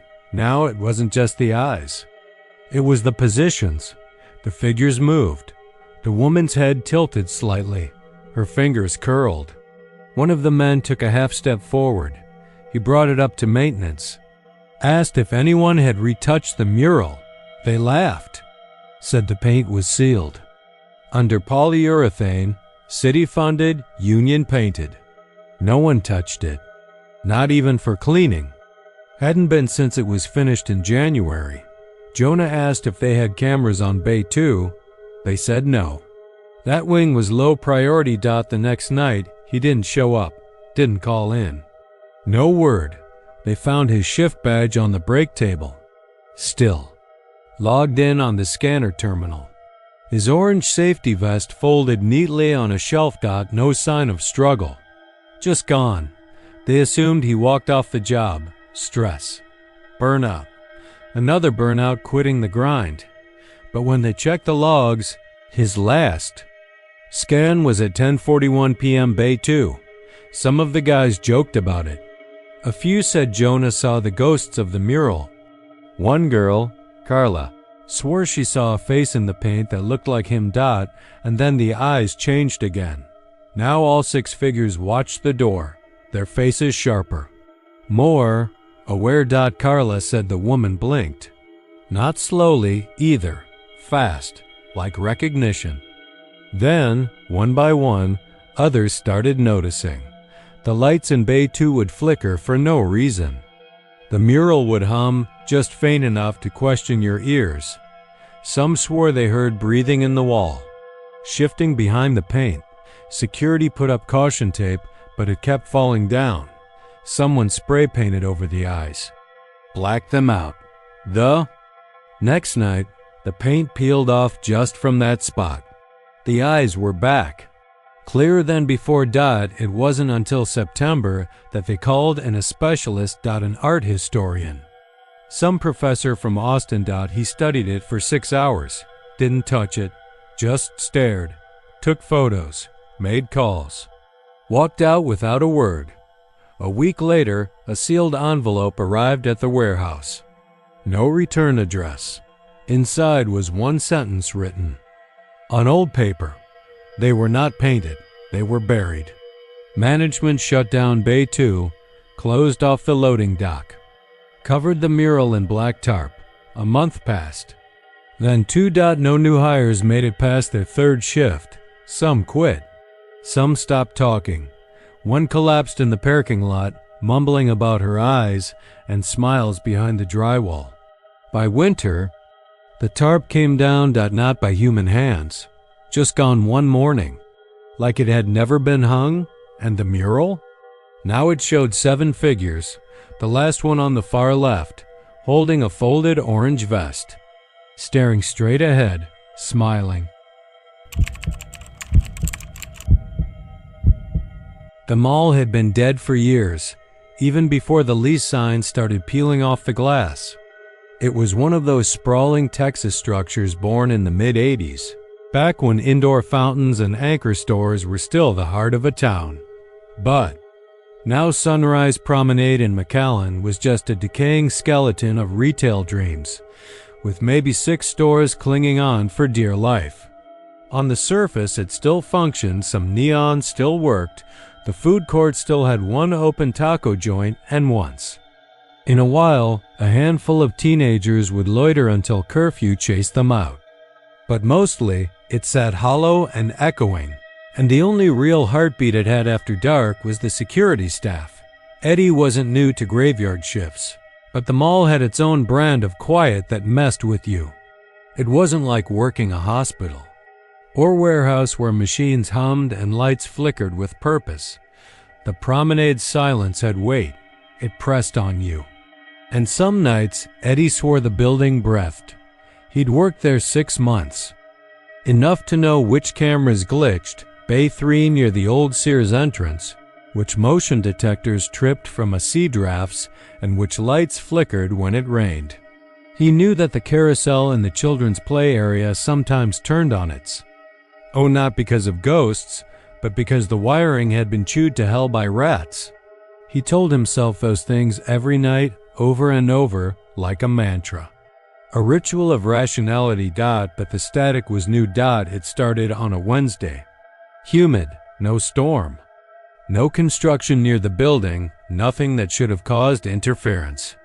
But midway through his 3rd lap of the food court, every ceiling speaker gave a low hiss.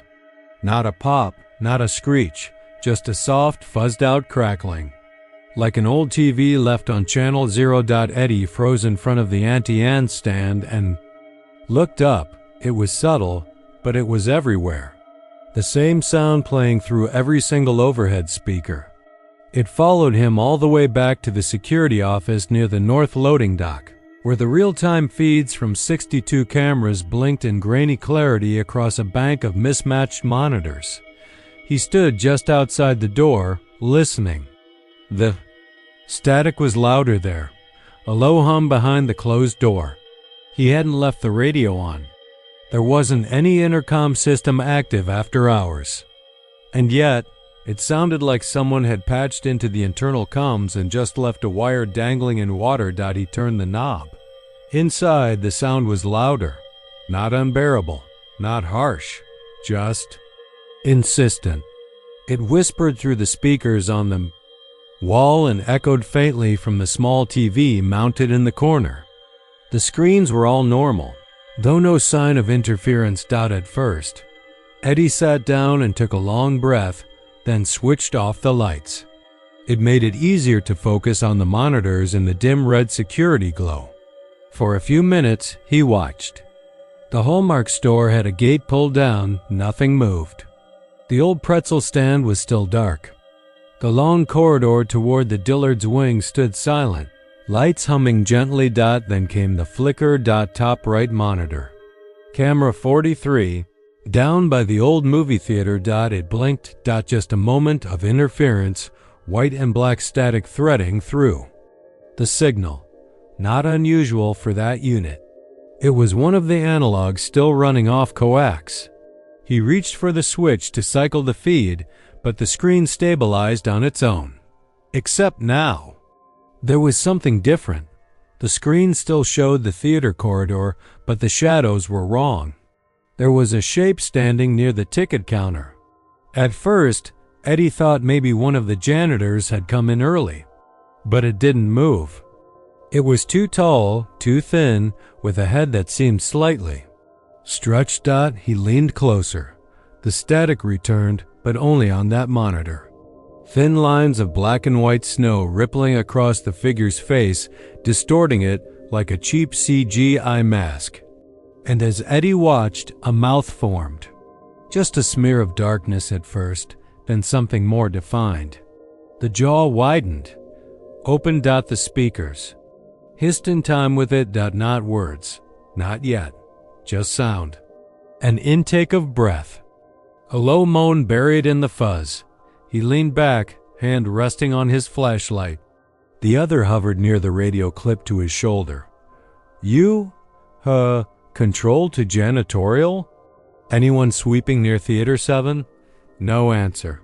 He didn't expect one. The cleaning. Crew came in around 5 a.m., and it was barely 2:40. The figure twitched, a stuttering movement that didn't align with the refresh rate. One frame it was near the counter, the next, several feet closer. Eddie reached forward and tried to switch feeds. The screen wouldn't change. He hit the toggle again. Nothing. The mouth on the screen widened into a grin from the speaker beside him. Buried in static, a voice whispered, "You see me now." Eddie shot up, chair scraping back. He pulled the radio from his vest and keyed it. "This is Eddie, a security office. We've got a problem with camera 43. I need a line check. Anyone picking this up?" No response. The monitors all flickered at once.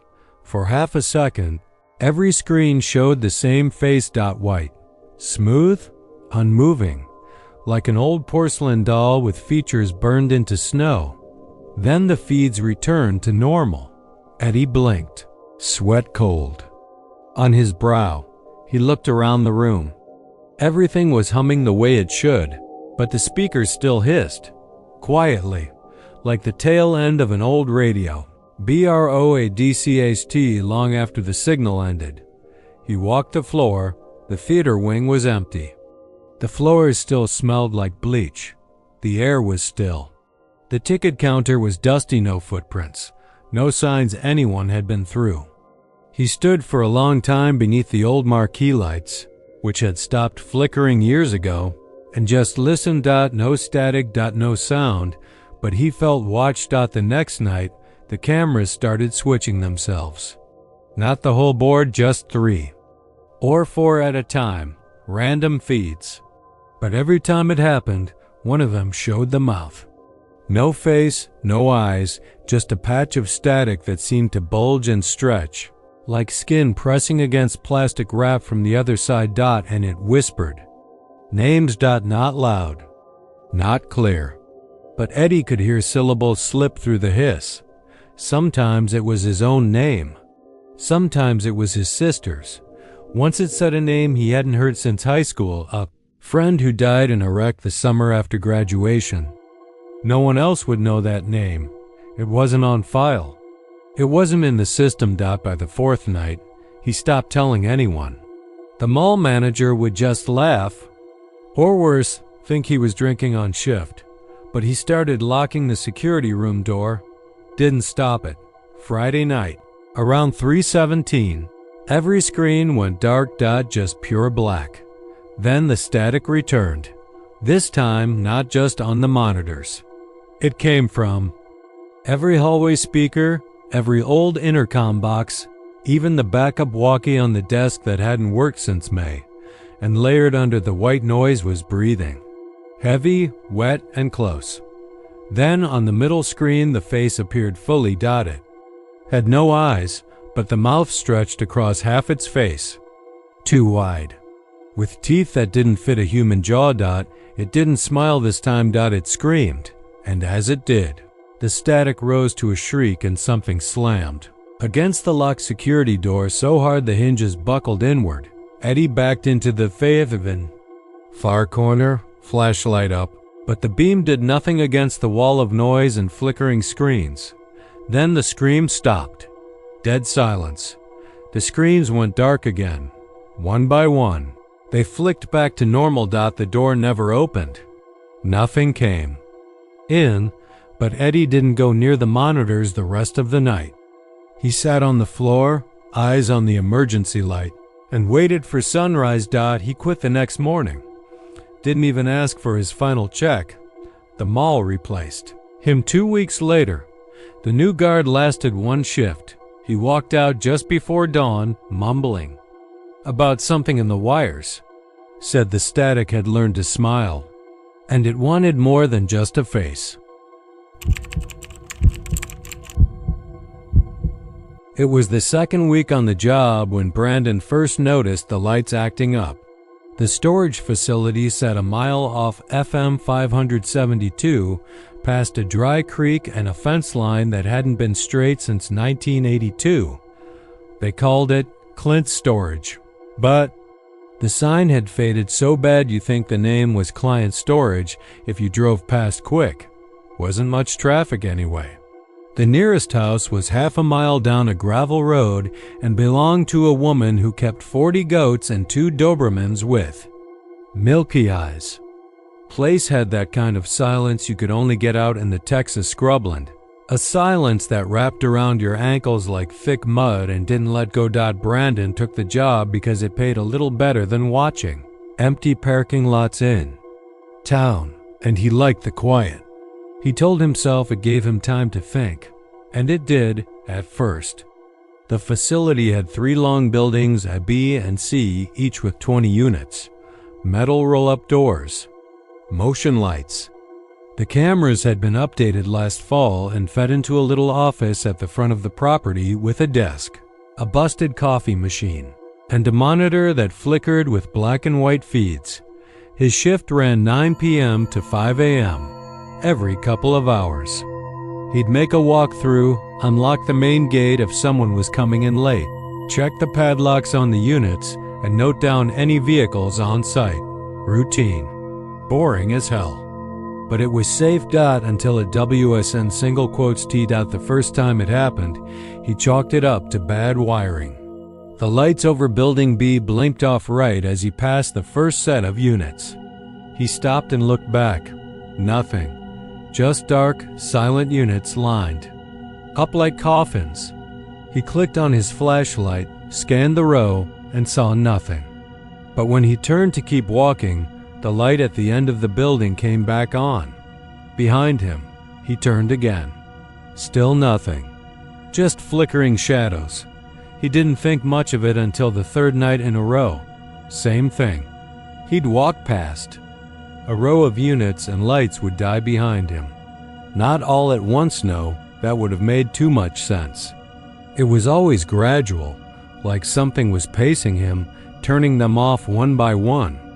The moment his back was turned, the light behind him would buzz, dim, then vanish. He started leaving the office door cracked during patrol so he could get back faster.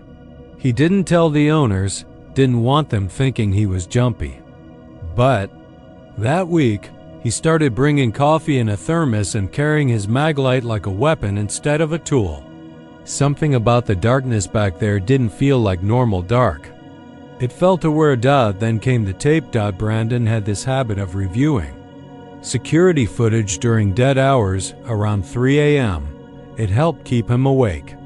Sometimes you'd catch a raccoon crawling under the gate or see kids daring each other to jump the fence and get a photo. But one night, while rewinding footage from Building C, he noticed something odd. It was from the previous night's patrol. Right around 1:12 a.m., he was watching himself walk the path between units 13 and 14, flashlight swinging, when he noticed the lights going off behind him again. He leaned closer to the monitor. There was a shadow walking behind him. No shape, no face, just blackness in the shape of a man. At first he thought it was a trick of the light or a delay in the feed. But the figure's walk matched his stride, only 3 steps behind. Always 3 steps. Brandon sat there for a long time staring at that screen. He backed the footage up, played it again, zoomed, slowed it down, still there. He clicked over to Building A's footage, 1:04 a.m., same thing. Lights off behind him. And a figure walking. This one was closer 2 steps behind. He could see it clearer now. The shape looked wrong. Its shoulders were too narrow. Its head tilted too far forward, like it was sniffing him. He checked Building B. That one hit the hardest. In Building B's footage. The thing wasn't behind him anymore. It was beside him. Brandon stopped doing walkthroughs after that unless he had to. He stayed in the office more, lights on, radio playing low even though it couldn't catch a signal. He brought a little desk lamp from home and kept it pointed at the monitor, just so there were no deep shadows in the room. But things didn't stop. The light still flickered. Doors he knew were locked showed up unlatched. One morning he found Unit C19 standing wide open. It was supposed to be empty, but inside was a folding chair, a Polaroid camera, and a dirty mattress that hadn't been there the night before. And the chair? It faced the wall, and taped to that wall was a photo of the storage lot taken from the roof sometime during the night. He didn't tell anyone.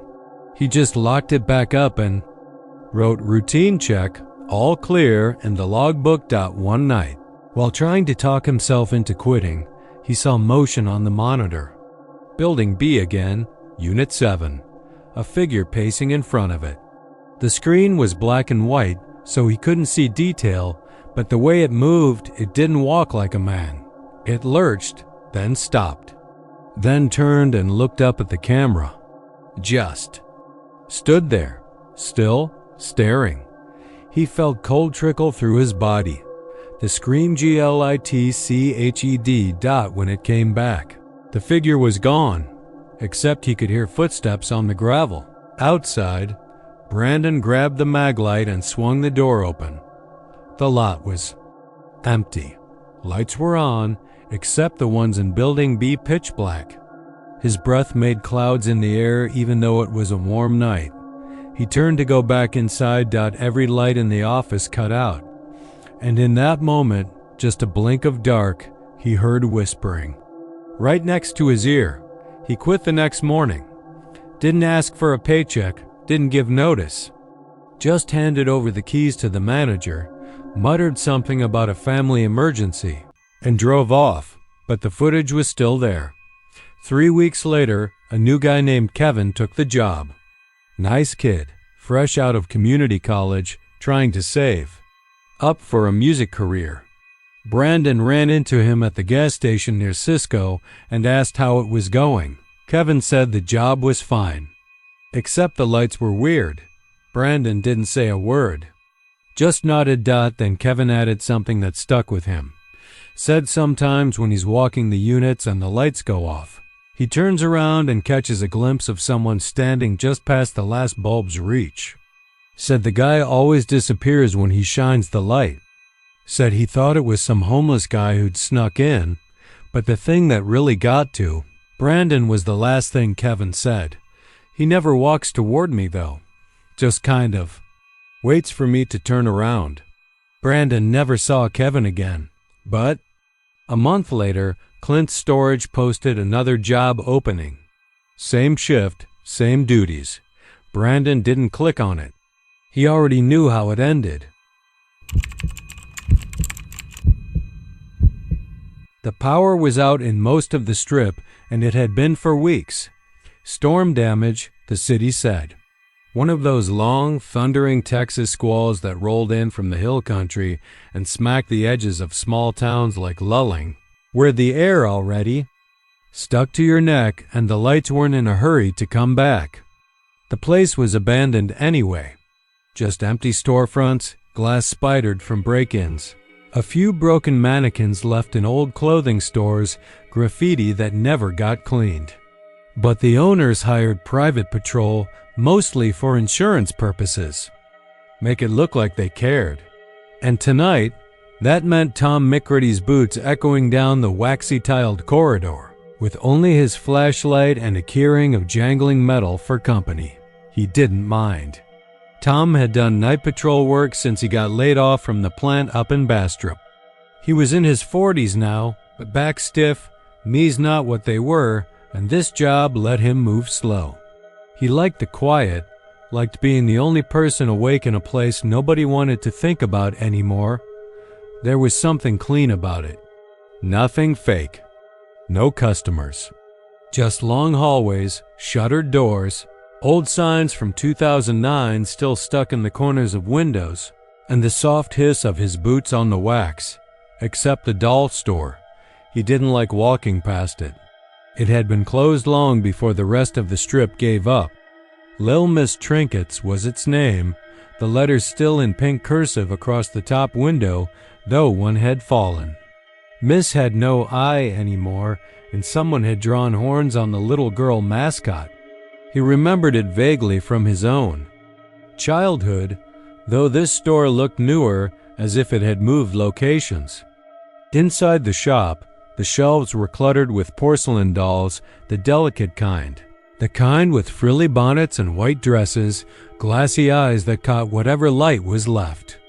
They were all different, but they all had that same too-perfect smoothness to their faces, like eggshells painted by someone who never smiled.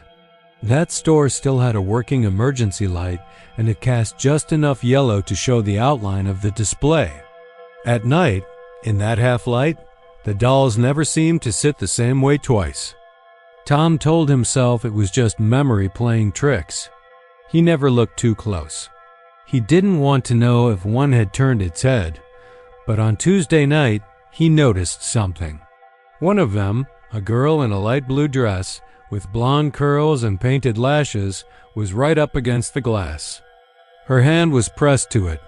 Tiny porcelain fingers splayed as if she were reaching. He thought it was odd. He didn't remember her being that close the night before. He tried not to dwell on it, told himself some kids must have broken in at some point, maybe moved them around. Still, the air got colder near that storefront. Like the AC still worked in there somehow. Wednesday night, he passed again. The same doll had shifted. Now she wasn't just pressed against the glass. Her cheek was turned, resting on it, watching sideways through the window. Watching him, he stopped then, lifted his flashlight. The beam bounced off the glass, but not enough to blind him.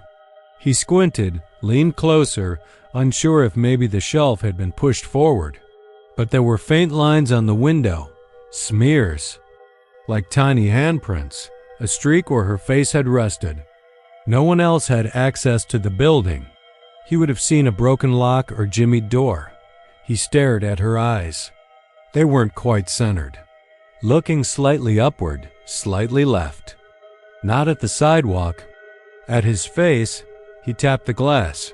Once, it echoed hollow. No movement. He waited. 1 Mississippi. 2. Nothing.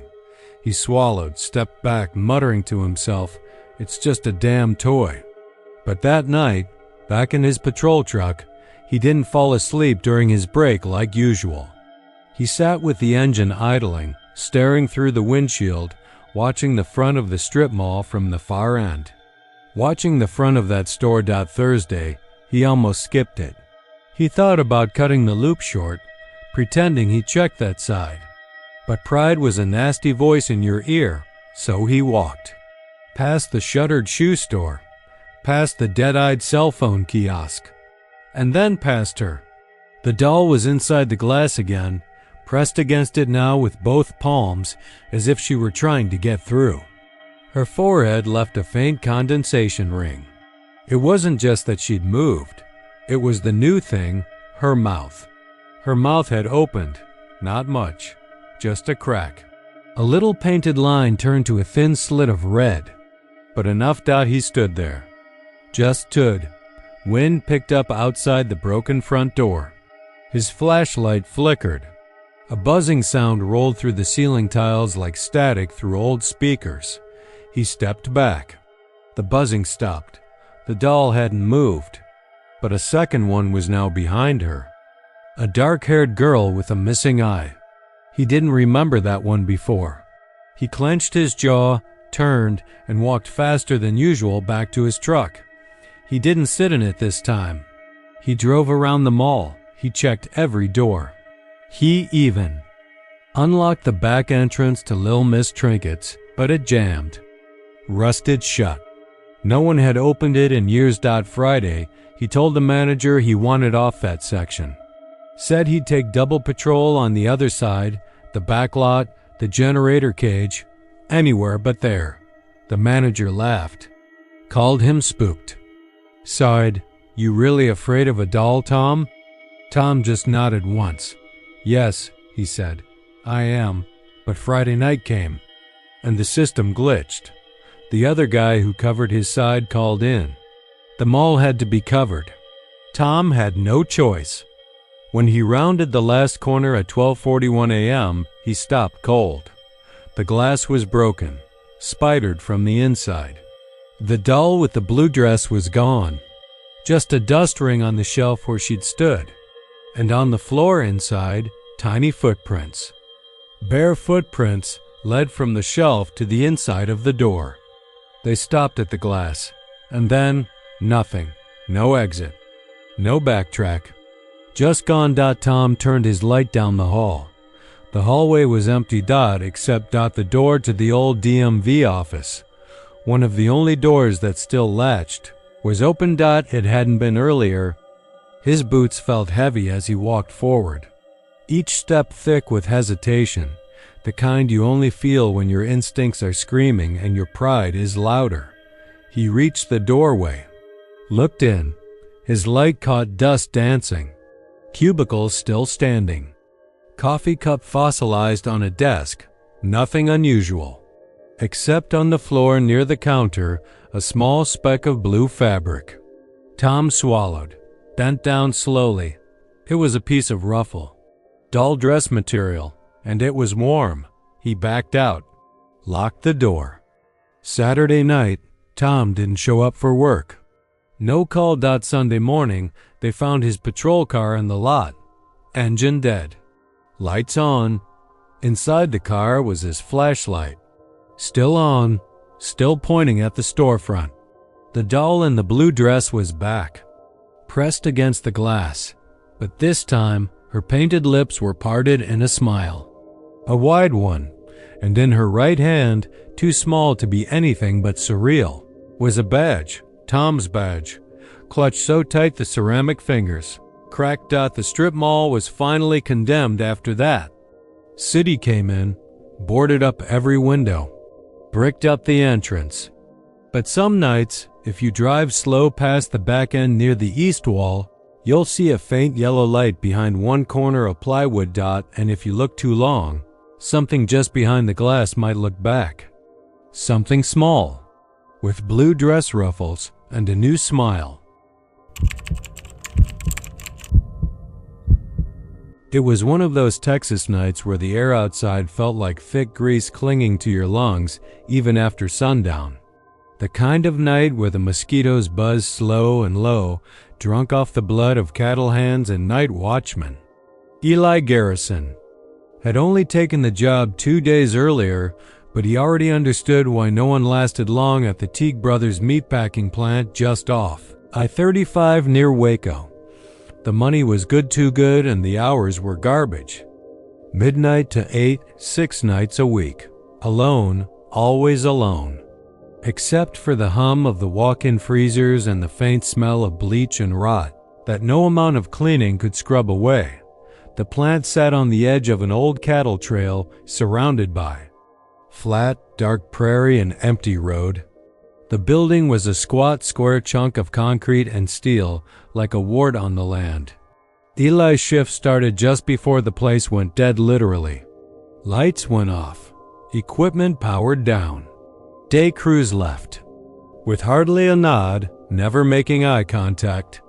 The foreman, an older guy with nicotine-stained fingers named Coker, walked Eli around the first night, showing him the motion sensors, the emergency contacts, and that one door. That one there, Coker had said, voice barely above a whisper. You don't touch, freezer 3. No key, never opens. You hear anything from it, it's the metal settling, that's all. Eli had nodded. What else do you do when the man signing your check speaks like that? You nod, keep your mouth shut, and do the damn rounds. Freezer 3 was at the far end of the processing floor. It looked like the others, silver, clean, big enough to hang whole carcasses, but it had no handle on the outside. Just a smooth slab of reinforced steel, the word locked stenciled in black spray paint across the top. No keypad. No key card. Reader. Nothing. Just that strange humming cold that seeped out around the seals, colder than any of the other freezers by a long mile. It made Eli's teeth ache if he stood near it too long. The first night had been uneventful. He made his rounds, logged his checks, took smoke breaks out by the chain-link fence under the stars. Waco glowed faintly on the horizon, orange and sleepy.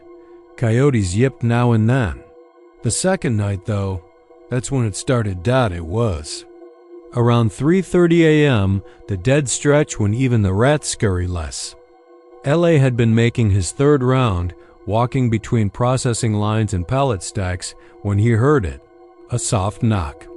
Just one, not loud, not urgent, but unmistakably real. He froze, flashlight beam shaking slightly as he turned toward freezer. 3. The sound had come from inside, not behind him, not above. From inside. He waited, listened. Nothing else came.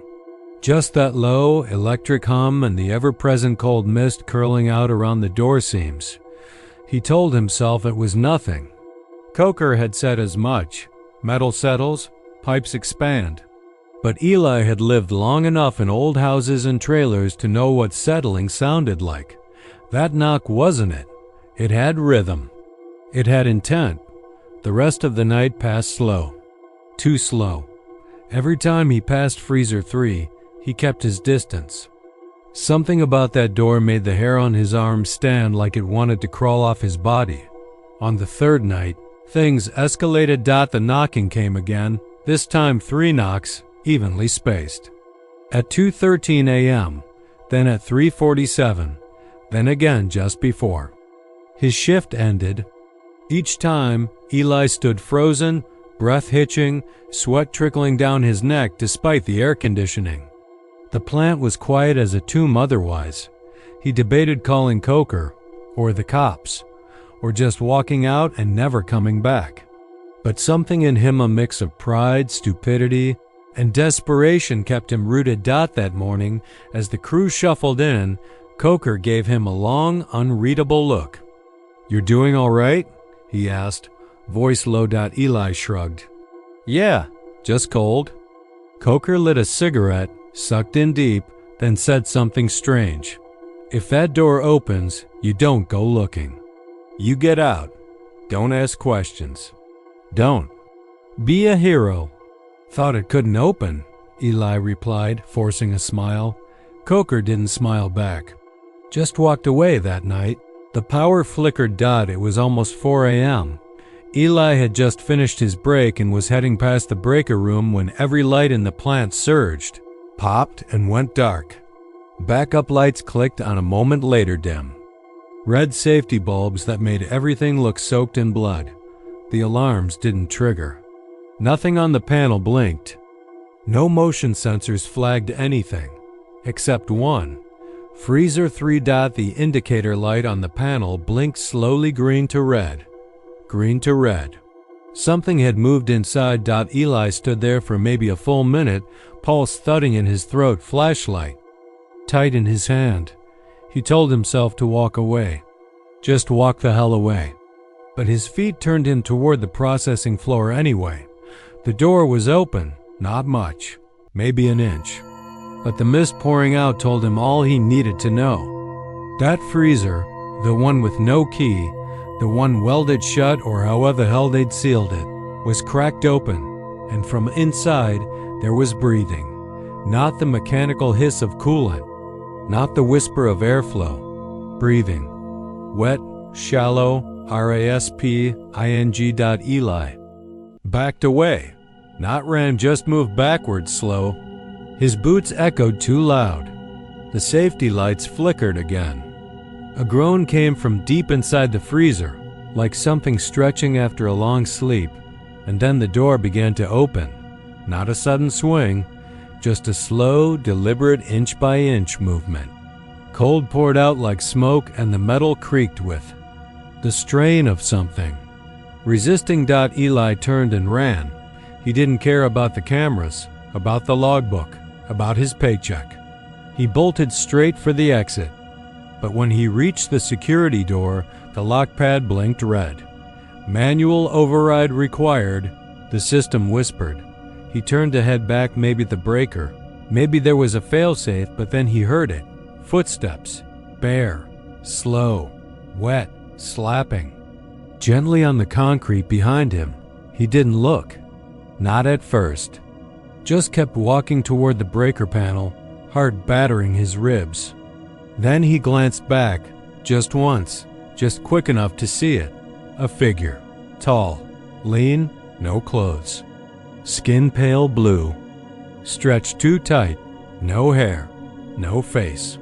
Just a wet, raw surface where features should have been, like meat left too long in the sun. And where its eyes should be, there were only two perfectly round holes. It tilted its head as if confused. Then it moved. Fast. Eyeline never made it to the breaker. He tripped over a pallet, cracked his shin, rolled, and scrambled into the locker room, slamming the door behind him and jamming a bench under the handle. For the next hour, he sat there, shaking, listening to it pace outside. It never tried the door, just walked. Back and forth. Slow. Patient. At sunrise, everything stopped. The lights came back. The door unlocked. The freezer was closed again. And no one believed him. Coker didn't show up that morning. Nor the next. The foreman who replaced him said Coker hadn't been seen since Tuesday. Just didn't clock out. Eli never went back. But sometimes, when he drives past the old plant still running, still hiring, he swears he sees the mist rolling from that back vent. Hears the knock, faint through his closed windows. And in his dreams, the freezer door opens again. Only now, it knows his name. The marble always looked colder at night. That's what Ray Mathers used to think, standing under the pale green flicker of those ancient courthouse lights. Built in the 1880s and barely touched since, the Caldwell County Courthouse was a looming slab of limestone and brick, too grand for a town that hadn't grown in decades. Some nights, Ray would just lean against the reception desk with his thermos and listen to the ticks of the old clock tower above him, waiting for time to pass. Like it always did, slow and heavy. Ray had worked security here for 7 years. Long enough to know the place creaked like bones stretching after a nap, long enough to ignore the echo of his own steps down the third-floor corridor. It was the kind of job that paid just enough if you didn't ask for much. And Ray didn't. He lived alone in a single story off Highway 183, drove the same Dodge Dakota since '02, and spent most days watching the History Channel and wondering when his knees would finally give out.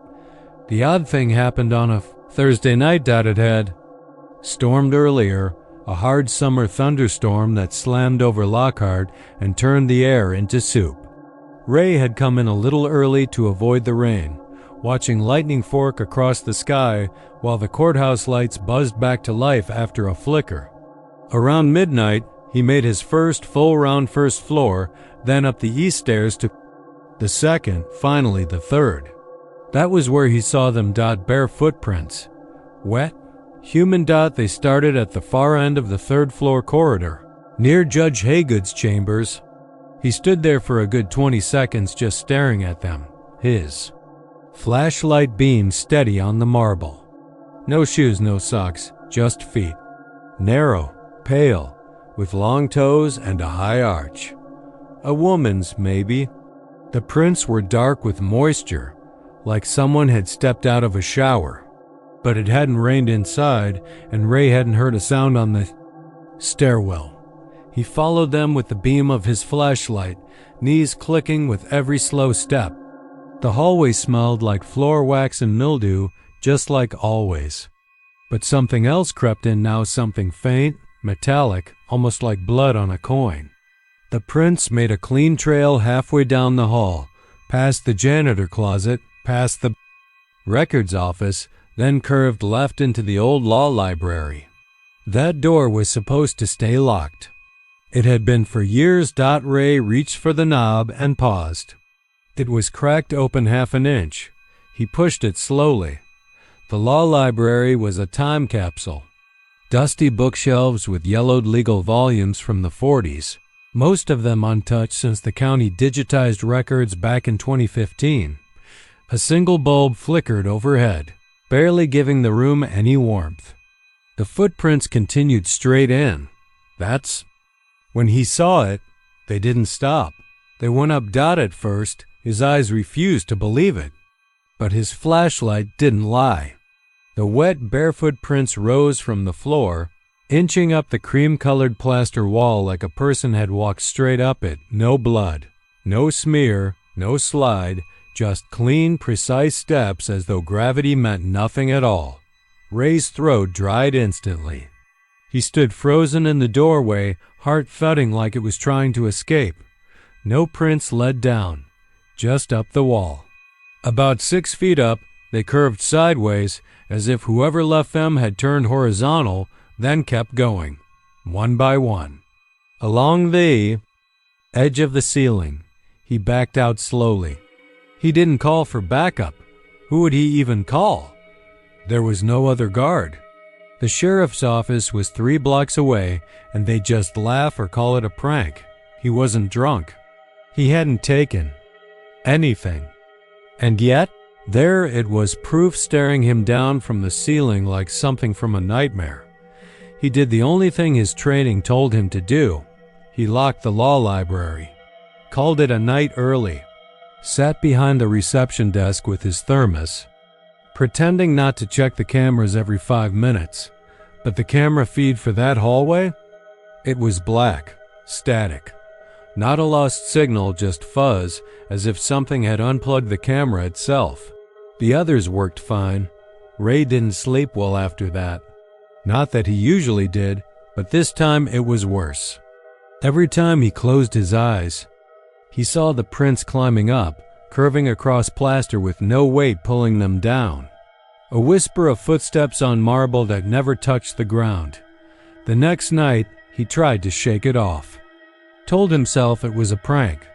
Maybe a homeless woman who'd slipped in before closing somehow climbed up using shelves. Maybe the footprints were painted. Something logical. But the logic didn't hold. There were no smudges, no residue. And when he went back to the library, the prints were gone. Every last one.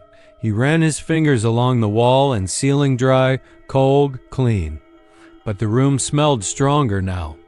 That faint metallic stink. And something else like pond water gone stale. Rot. 2 days passed before something else happened. Saturday night. He heard the knock. It was around 2:41 a.m. He remembered the time because he'd just poured his last cup of coffee and glanced at the microwave clock behind the clerk desk. The knock came from upstairs, 3 knocks, firm and even, like a judge rapping for silence. Ray stiffened, waited. It came again. 3 knocks, same rhythm, same strength. He took the stairs slowly, flashlight in one hand, other hand on his belt. Not that he had a weapon. Budget cuts had stripped that away years ago. When he reached the 3rd floor, silence. No knock, but that smell was back. The iron water stink. He turned left. The law library door was open. Not cracked. Wide open. No. Lights were on. Just blackness behind the frame, like a mouth waiting to speak. He didn't go in. Couldn't. Instead, he walked the hallway, fast, more afraid than he'd felt in his entire life. Even back in '89 when he'd crashed his motorcycle and woken up under a guardrail with 2 busted ribs. This was worse. Deeper. When he checked the cameras later, he saw himself walking into the hallway, but this time, there was a figure, just a shape, faint like fog on the lens. It stood against the far wall where the prints had first climbed. And it moved. Up. It was sideways now, just like the prints had been. Like the floor had turned 90 degrees for it, and it saw no reason not to obey. Ray didn't come back Sunday. Night. He called in and took a personal day. He told himself he needed rest, that maybe he'd overworked himself. Told himself the heat had gotten to him, but he still didn't sleep. Because around 3 a.m., someone knocked at his front door. 3 times. Same rhythm. When he opened it, no one was there. But on his welcome mat were 2 barefoot prints, wet and narrow. He took the Monday shift. Had to, if only to prove to himself he wasn't going insane. When he arrived, everything seemed quiet. He did his rounds early, but when he stepped into the clerk's office to grab the keys, he found something that stopped him cold. A printout, the kind used for old court documents. It sat on the counter, single page, freshly typed. No file folder, no date. Just a line at the top, in the matter of the state v. E. Mayfair, 1893. The rest was a transcript. A woman's testimony. She claimed she'd been wrongfully hanged, that the judge had ignored the evidence, that she'd begged for a retrial. The last sentence chilled him. I told him I'd walk to heaven myself if he wouldn't let me in the door. Ray stared at the paper for a long time. He flipped it over. Nothing. No other pages. He checked the old courthouse archives later that night, even though he knew he shouldn't. Buried in the basement filing room, under brittle folders and decades of dust, he found it Esther Mayfair, accused of poisoning her husband and child, convicted in 1893, hung within the courthouse, walls before the state prison took over executions. Her case was closed. No appeals ever granted, and no mention of what happened to her body. Ray didn't finish his shift that night, or ever again. He put in for early retirement, moved in with his sister in Bastrop, said it was his knees, sighed. It was time, but sometimes when the wind's just right, and the storm's rolling over the horizon, he hears that knocking again. Always 3 times. Always slow and steady, and he doesn't answer the door, because he knows she's still walking. The first time it happened, Roy figured he was just tired. It was his second week on the night shift at the McAndrews Sanitation and Wastewater Treatment Facility outside El Paso, a concrete maze of humming pumps and sealed tanks surrounded by empty desert. The kind of place where silence meant everything was fine and any sound at all meant something had gone wrong. Or so they told him during orientation. Roy had taken the job because it paid decent and nobody bugged you on nights. He could clock in, do his rounds, eat his tuna sandwich, and be gone by sunrise. No customers, no coworkers breathing down his neck, no drama. Just the distant sound of gurgling sewage and the quiet hum of machines doing their work. He'd taken to using the same bathroom near Sector C every shift. It was tucked away in a rarely trafficked hall and always cleaner than the main office restrooms anyway. 3 stalls, flickering fluorescent overhead, an exhaust fan that hummed like a dying bee. The first week, nothing out of the ordinary. Just a little rust on the fixtures, a cracked mirror above the sink, and a toilet that groaned when it flushed.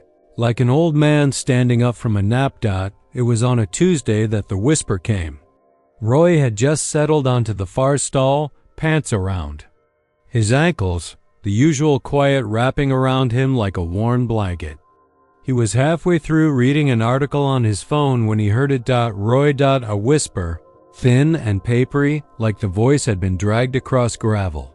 He paused, heart thumping once in surprise, looked up from the screen. The fan still droned. Above him, pipes knocked faintly in the distance. He shook his head, laughed once under his breath. It had probably been the air pressure in the pipes or maybe even something from the vents. Concrete buildings had a way of holding on to old noises, like echoes stored in stone. The next night, he heard it again. Roy. It was clearer this time. Not loud, but intimate. Right beside his ear. The whisper came from the stall wall to his left, a few inches from his shoulder.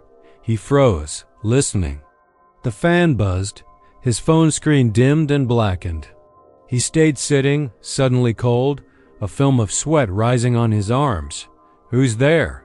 he said, throat tight. It felt stupid the moment it came out. The stall next to him was empty, He checked before coming in, like he always did. The whole facility was locked up and he was the only one on site until shift change at 6A.M. No answer. Just silence, heavy and pressing, until the toilet let out a little gurgle like it was laughing at him. He left early that night. Didn't even bother with his sandwich. Just clocked out and drove home with the radio turned up too loud and his eyes flicking to the rearview mirror like he expected something to be back there. Crouched on the floor of his pickup, he told himself he wouldn't go back in that bathroom. But the next night, he found himself standing in front of the door again, like his feet had made the decision without him. Maybe he just wanted to prove to himself it was nothing. The mind could play tricks, especially in places like this, long hours, buzzing lights, the constant thrum of machinery. It wore you down, got inside your skull. He stepped in. Everything looked the same. Dingy tile, stained grout. That same mirror with the jagged crack running through his reflection. He walked slowly into the far stall, the one he always used, and sat down, phone in hand. Silence settled over him, dense and thick. His breath sounded loud in the stillness. Then the whisper came again, Roy, longer this time. Drawn out, as though it liked the taste of his name. Who the hell are you? He said, louder than he intended. A pause. Then something began to scratch. It started faint, like fingernails dragging across cardboard, then sharper. A deliberate scraping, slow and methodical, on the inside of the stall wall. He leaned sideways, pressing his ear to the cool tile. The scratching was coming from inside the wall. Not on the other side in it. Roy bolted upright, flushing the toilet and yanking his pants up in one motion. He flung open the door and backed into the main room, breathing hard. The wall was smooth. No holes, no cracks wide enough for anything to fit in. Just the same beige tiles, stained and ancient. He scanned the ceiling for vents. The only one was the fan, and even that was coated in so much dust it barely spun. He didn't go back in that bathroom for 3 nights. Used the nasty one in the break room instead, even if it stank of mildew and the soap dispenser was always empty. But every time he walked past the Sector C hallway, he felt it. A pressure. Like something was waiting behind that door, leaning against the inside, listening. It wasn't until the Saturday, overnight, that things really went wrong. He'd made it 4 hours into his shift without thinking about it. He was on his rounds, checking the pressure gauges along the west pipeline, when he realized he had to go. Bad. The kind of bad where your stomach cramps and there's no time to drive anywhere. He cursed himself for not eating something safer. Then a gas station burrito. The break room bathroom was blocked off. Caution tape across the door. A sign taped to the wall. Plumbing fault use sector. See, he stood there a full minute, debating. Then he jogged the length of the hallway, holding his breath, every step filled with dread. The Sector C door was ajar. The lights were off inside. He pushed the door open with one knuckle. The lights buzzed to life. All 3 stalls stood open. Empty, silent. Just tile and porcelain and stale air. He went in, sat down in the same stall as always. This time, he kept his eyes fixed on the floor. Wouldn't let himself glance to the side. Nothing happened. A full minute, 2. Then came the whisper, softer than ever. Roy.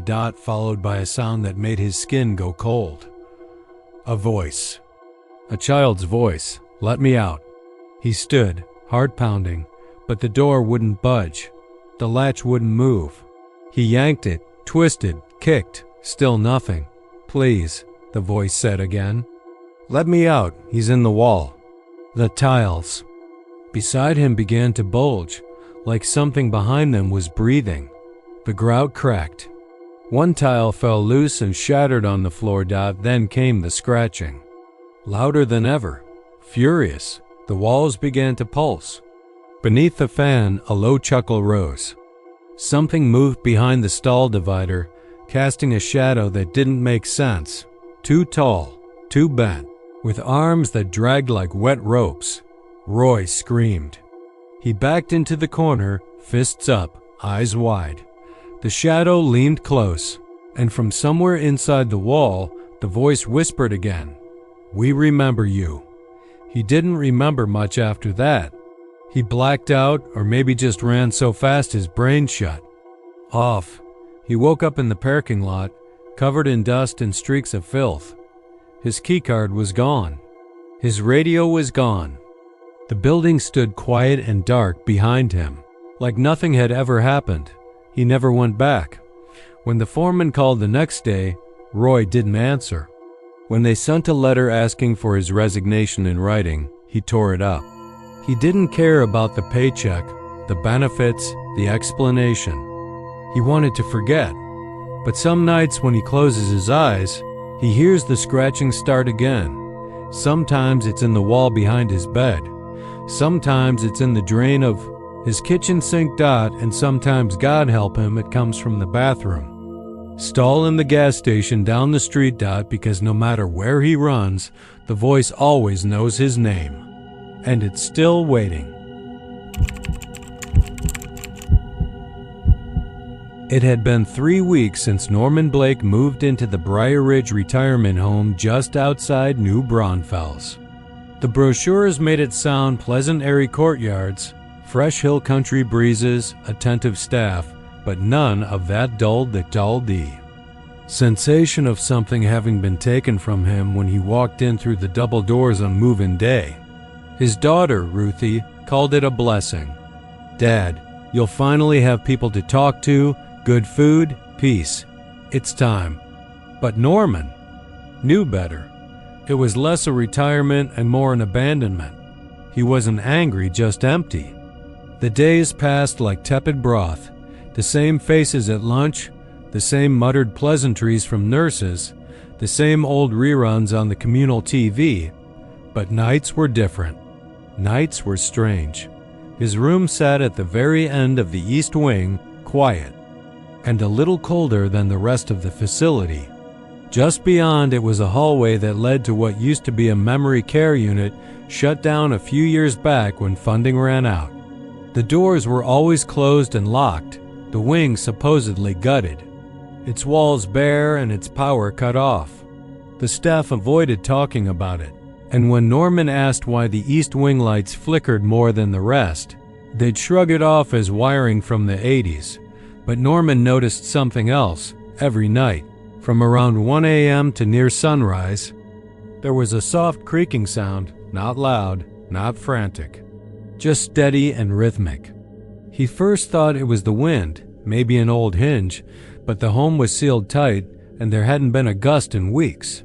One night, irritated more than anything, he slipped on his slippers, wrapped a wool cardigan around himself, and shuffled out to find the source.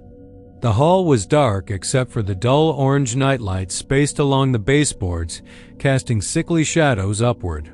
As he crept closer to the locked double doors of the memory care wing, the creaking grew clearer. It was unmistakably a rocking motion back and forth, back and forth. A single wooden rocking chair sat at the far end of the hallway, illuminated by the dying glow of an emergency exit sign. It swayed in smooth, measured arcs. No wind, no person, no reason, just motion, deliberate and calm, like a metronome for the dead. Norman stood at the edge of the corridor, staring at it for a long time. Then he did something foolish. He called out, "Hello?" The chair kept rocking. He took a cautious step forward, eyes adjusting to the dim. "Is someone there?" The chair didn't stop. He stood for another full minute, his ears straining, heart pounding in his chest, not from fear, he told himself, but from age. His knees ached, and the cold tile under his slippers bit at his feet. He turned back. Whatever it wasn't his business. But the next night, it happened again, and again the night after that, always starting at 1 a.m., always that same. Steady creaking from the sealed hallway, always the chair moving. He began to dread the clock. Sleep eluded him as the minutes ticked closer to that hour. Even when he buried his head under pillows, the rhythm clawed its way into his ears. Creak, creak, creak. A week later, he snapped dot at 1:04 a.m. Norman rose, jaw clenched, and this time he didn't tiptoe. He stormed down the corridor like a man with something to prove. The nurse's station was empty. It usually was. The staff took their breaks around 12:30, trusting the cameras to watch the halls. He passed the lounge, its vending machine humming like a trapped bee, and then made his way to the double doors of the memory unit. The chair was already in motion at the end of the dark corridor beyond them. But this time, something changed. When he stepped into the old hallway, the rocking stopped, dead still. He stood frozen, suddenly aware of just how quiet everything had become. Even the buzz from the vending machine seemed muffled, distant. The air felt heavier, as though he'd walked through a film of something thick and invisible. That's when she appeared. Not walking, not gliding. Just there, standing next to the now motionless chair. She wore a light blue nightgown with lace at the cuffs, the kind they gave residents here in the 90s. Her hair was white and coiled tight in a bun, with wisps falling across her cheeks.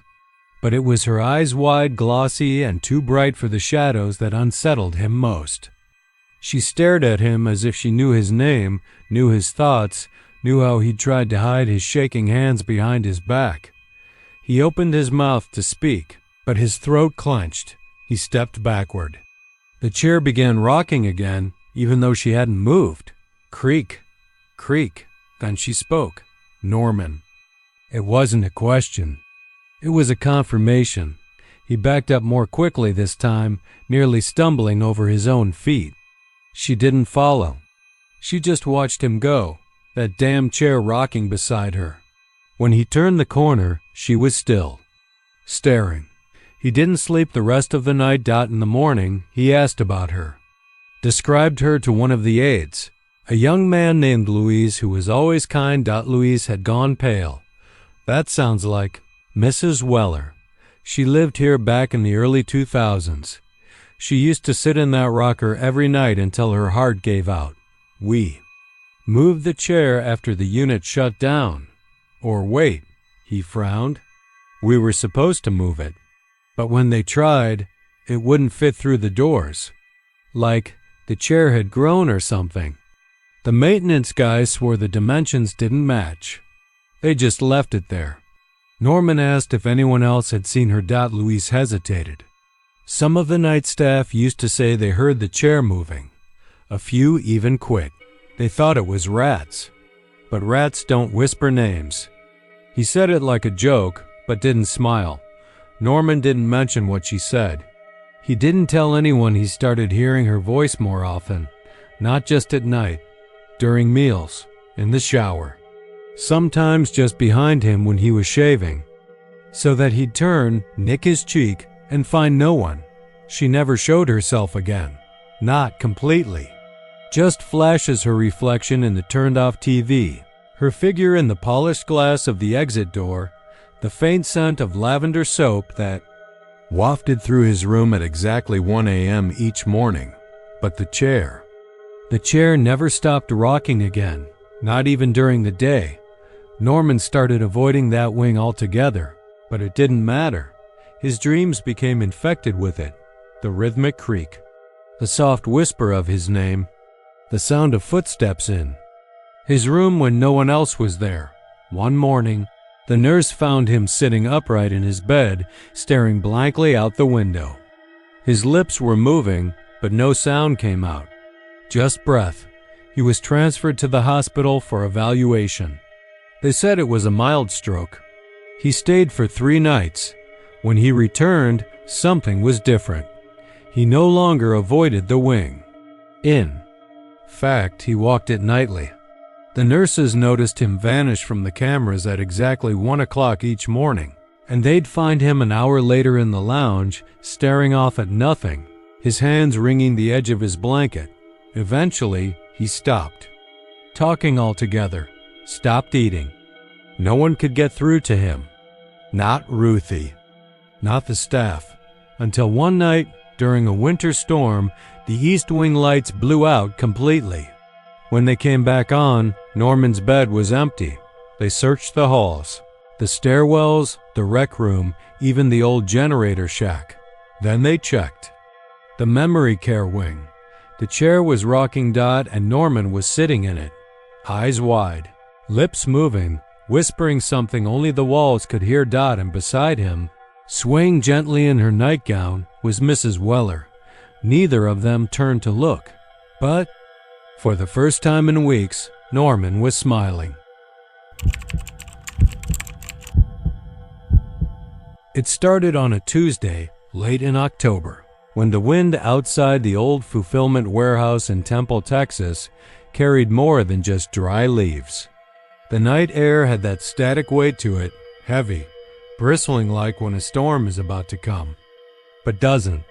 The place was an Amazon returns facility, once bustling with daytime workers and trucks, now just a skeleton crew that handled night processing.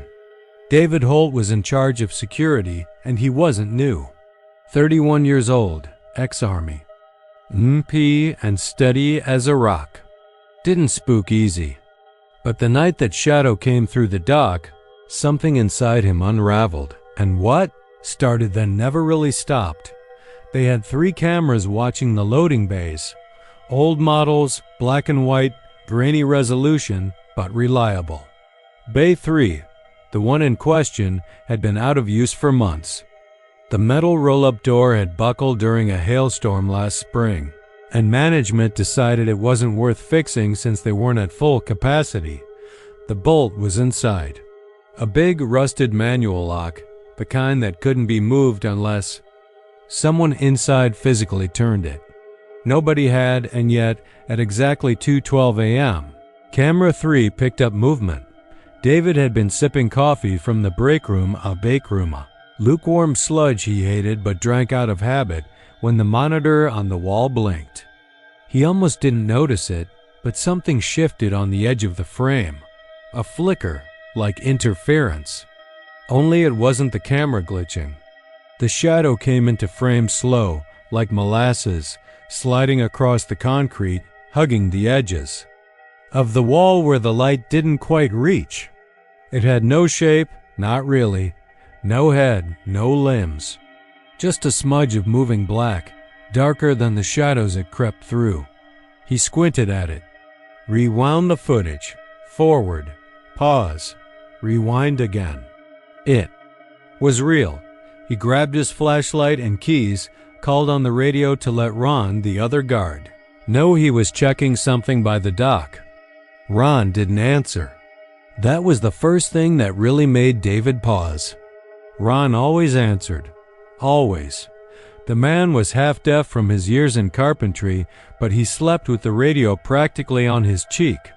David clicked his walkie again. Static. Just static. The warehouse felt wrong as soon as he left the security booth. The lights overhead buzzed a little louder than usual, and there was this chill, not cold exactly, but damp, like breathing through wet cotton. He passed through receiving and heard a soft tap, tap, tap behind one of the racks. He called out for Ron. Nothing. Just that same quiet tapping. Then silence. He reached the corridor that led to the dock bays. The air grew still. The kind of stillness that presses against your ears. His flashlight cut across crates and pallets, all the usual junk. But then it caught on something by Bay 3. At first glance, it looked like a stain. An oil spill, maybe. But it moved. It was stretched flat across the dock floor like a living shadow, and when the beam of his flashlight landed on it, it didn't react, not like any living thing should. It didn't scatter or shrink. It just twitched. David stepped closer. The bolt on the inside of Bay 3 was still in place. There was no way that door opened, yet the air by it felt disturbed, like someone had just walked through. He aimed his light again. The shape didn't have eyes, but it was aware of him. He could feel it. Then the barking started, from out back near the kennels. 4 dogs they kept for perimeter alert big shepherd mixes, trained and mean. They barked like hell was on fire, clawing at the gate as if trying to escape, not defend. One of them let out a yelp that turned into a long, choking squeal, and then silence. No more barking. Just a low, almost wet dragging sound, coming from somewhere between the walls. David backed away from Bay 3. The shadow hadn't moved, not visibly, but the dock air had changed. It was thick now, warm, smelled faintly of copper and old wood. The kind of smell you only notice in funeral homes and empty church basements. He turned and started toward the stairwell, toward the upper office level to find Ron. Halfway there, his flashlight died. It didn't flicker. It died. Fresh batteries, replaced less than 2 hours ago. He tapped it against his palm. Nothing. Just black. He fumbled for his phone, turned on its light, and immediately saw the smear. On the wall ahead, black marks. Finger length, oily looking. They trailed upward, not downward. As if something had crawled that way. The marks led up the stairwell to the second floor. He found Ron sitting in the manager's office, staring at the blank screen of a dead monitor. His skin looked pale, almost gray in the weak beam of the phone's flashlight. David shook him. Ron's eyes twitched. Then, without turning his head, he whispered, "It's in the vents now." "What the hell's in the vents, Ron?" David hissed, keeping his voice low. Ron's lips barely moved. "It watches you through reflections." David felt a chill crawl up his back. "What did you see?" Ron blinked slowly. "It's not what, it's who. It knows your name now." That was when David's radio crackled, static at first. Then a voice, not his own. Not Ron's, but his mother's. She'd been dead 3 years. Car crash outside Houston. Clear as day, she whispered, "David, don't turn around." His blood froze. He didn't turn. Not right away. He stared at Ron, whose eyes were now wide, his lips moving as if praying silently. David forced his legs to move. He stepped backward, still facing the window, the office, the safety of that one thin beam of light from his phone. The hallway behind him felt occupied. Then came the breathing. Soft, close, wet. He turned. Nothing. Just an empty hallway. But he knew. He knew something had been there. They left together. David and Ron didn't bother shutting down the building. Left the lights on, left the doors unlocked. They didn't speak on the drive out. Ron quit that night, never came back. David stayed on, part stubbornness, part curiosity, part duty. But he stopped going near Bay 3 until the night the new shift manager asked him to walk with the maintenance crew and check the lower freight system. Someone had complained about power irregularities. They found the loading dock door wide. Open. The bolt was still inside. Nothing had forced it. No sign of entry. And outside, just beyond the reach of the dock's light, something had left a smear. Black like oil. But when one of the crew touched it, it hissed. Burned him right through his glove. The skin underneath bubbled and peeled. That was the last night David worked there. 2 weeks later, the company shut down the warehouse. Unofficially, the explanation was an electrical fire that damaged the camera system. But David had the tape. He kept it.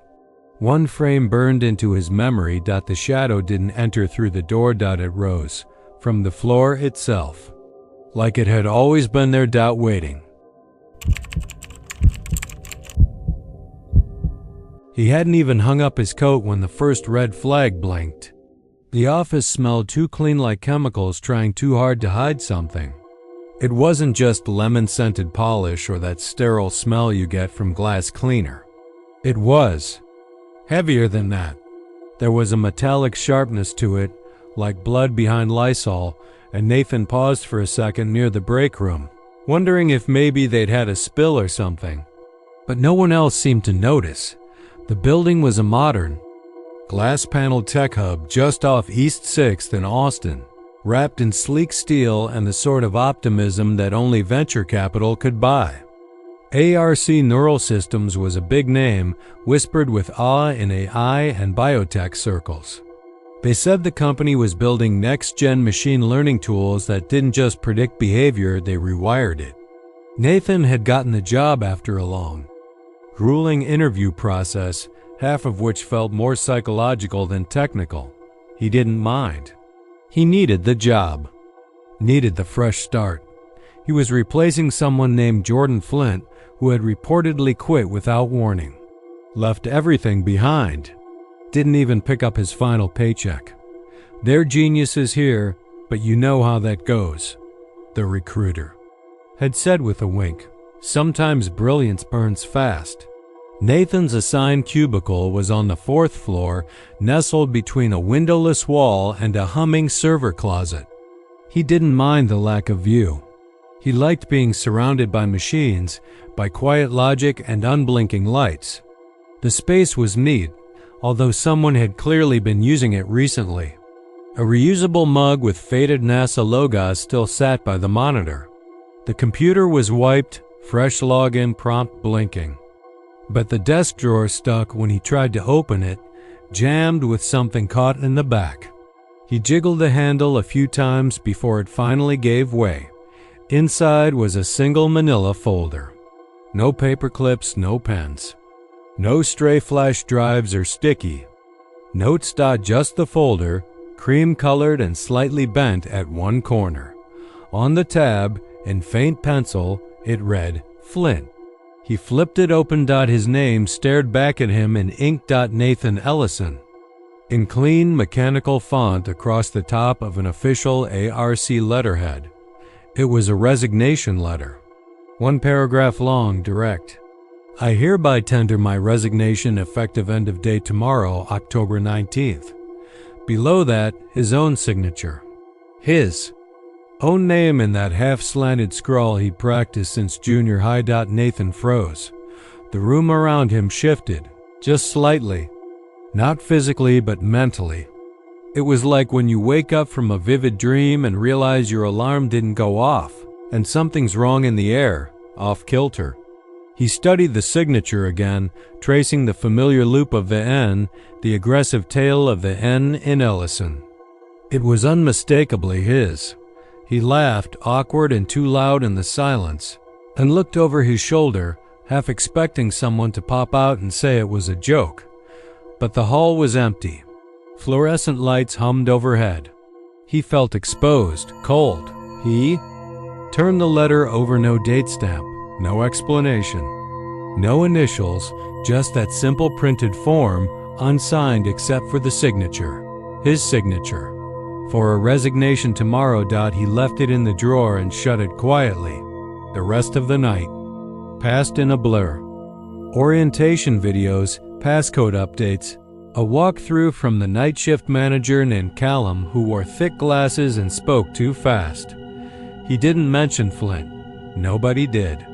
When Nathan asked casually, Callum just said, "People burn out." Here, big minds, big stress.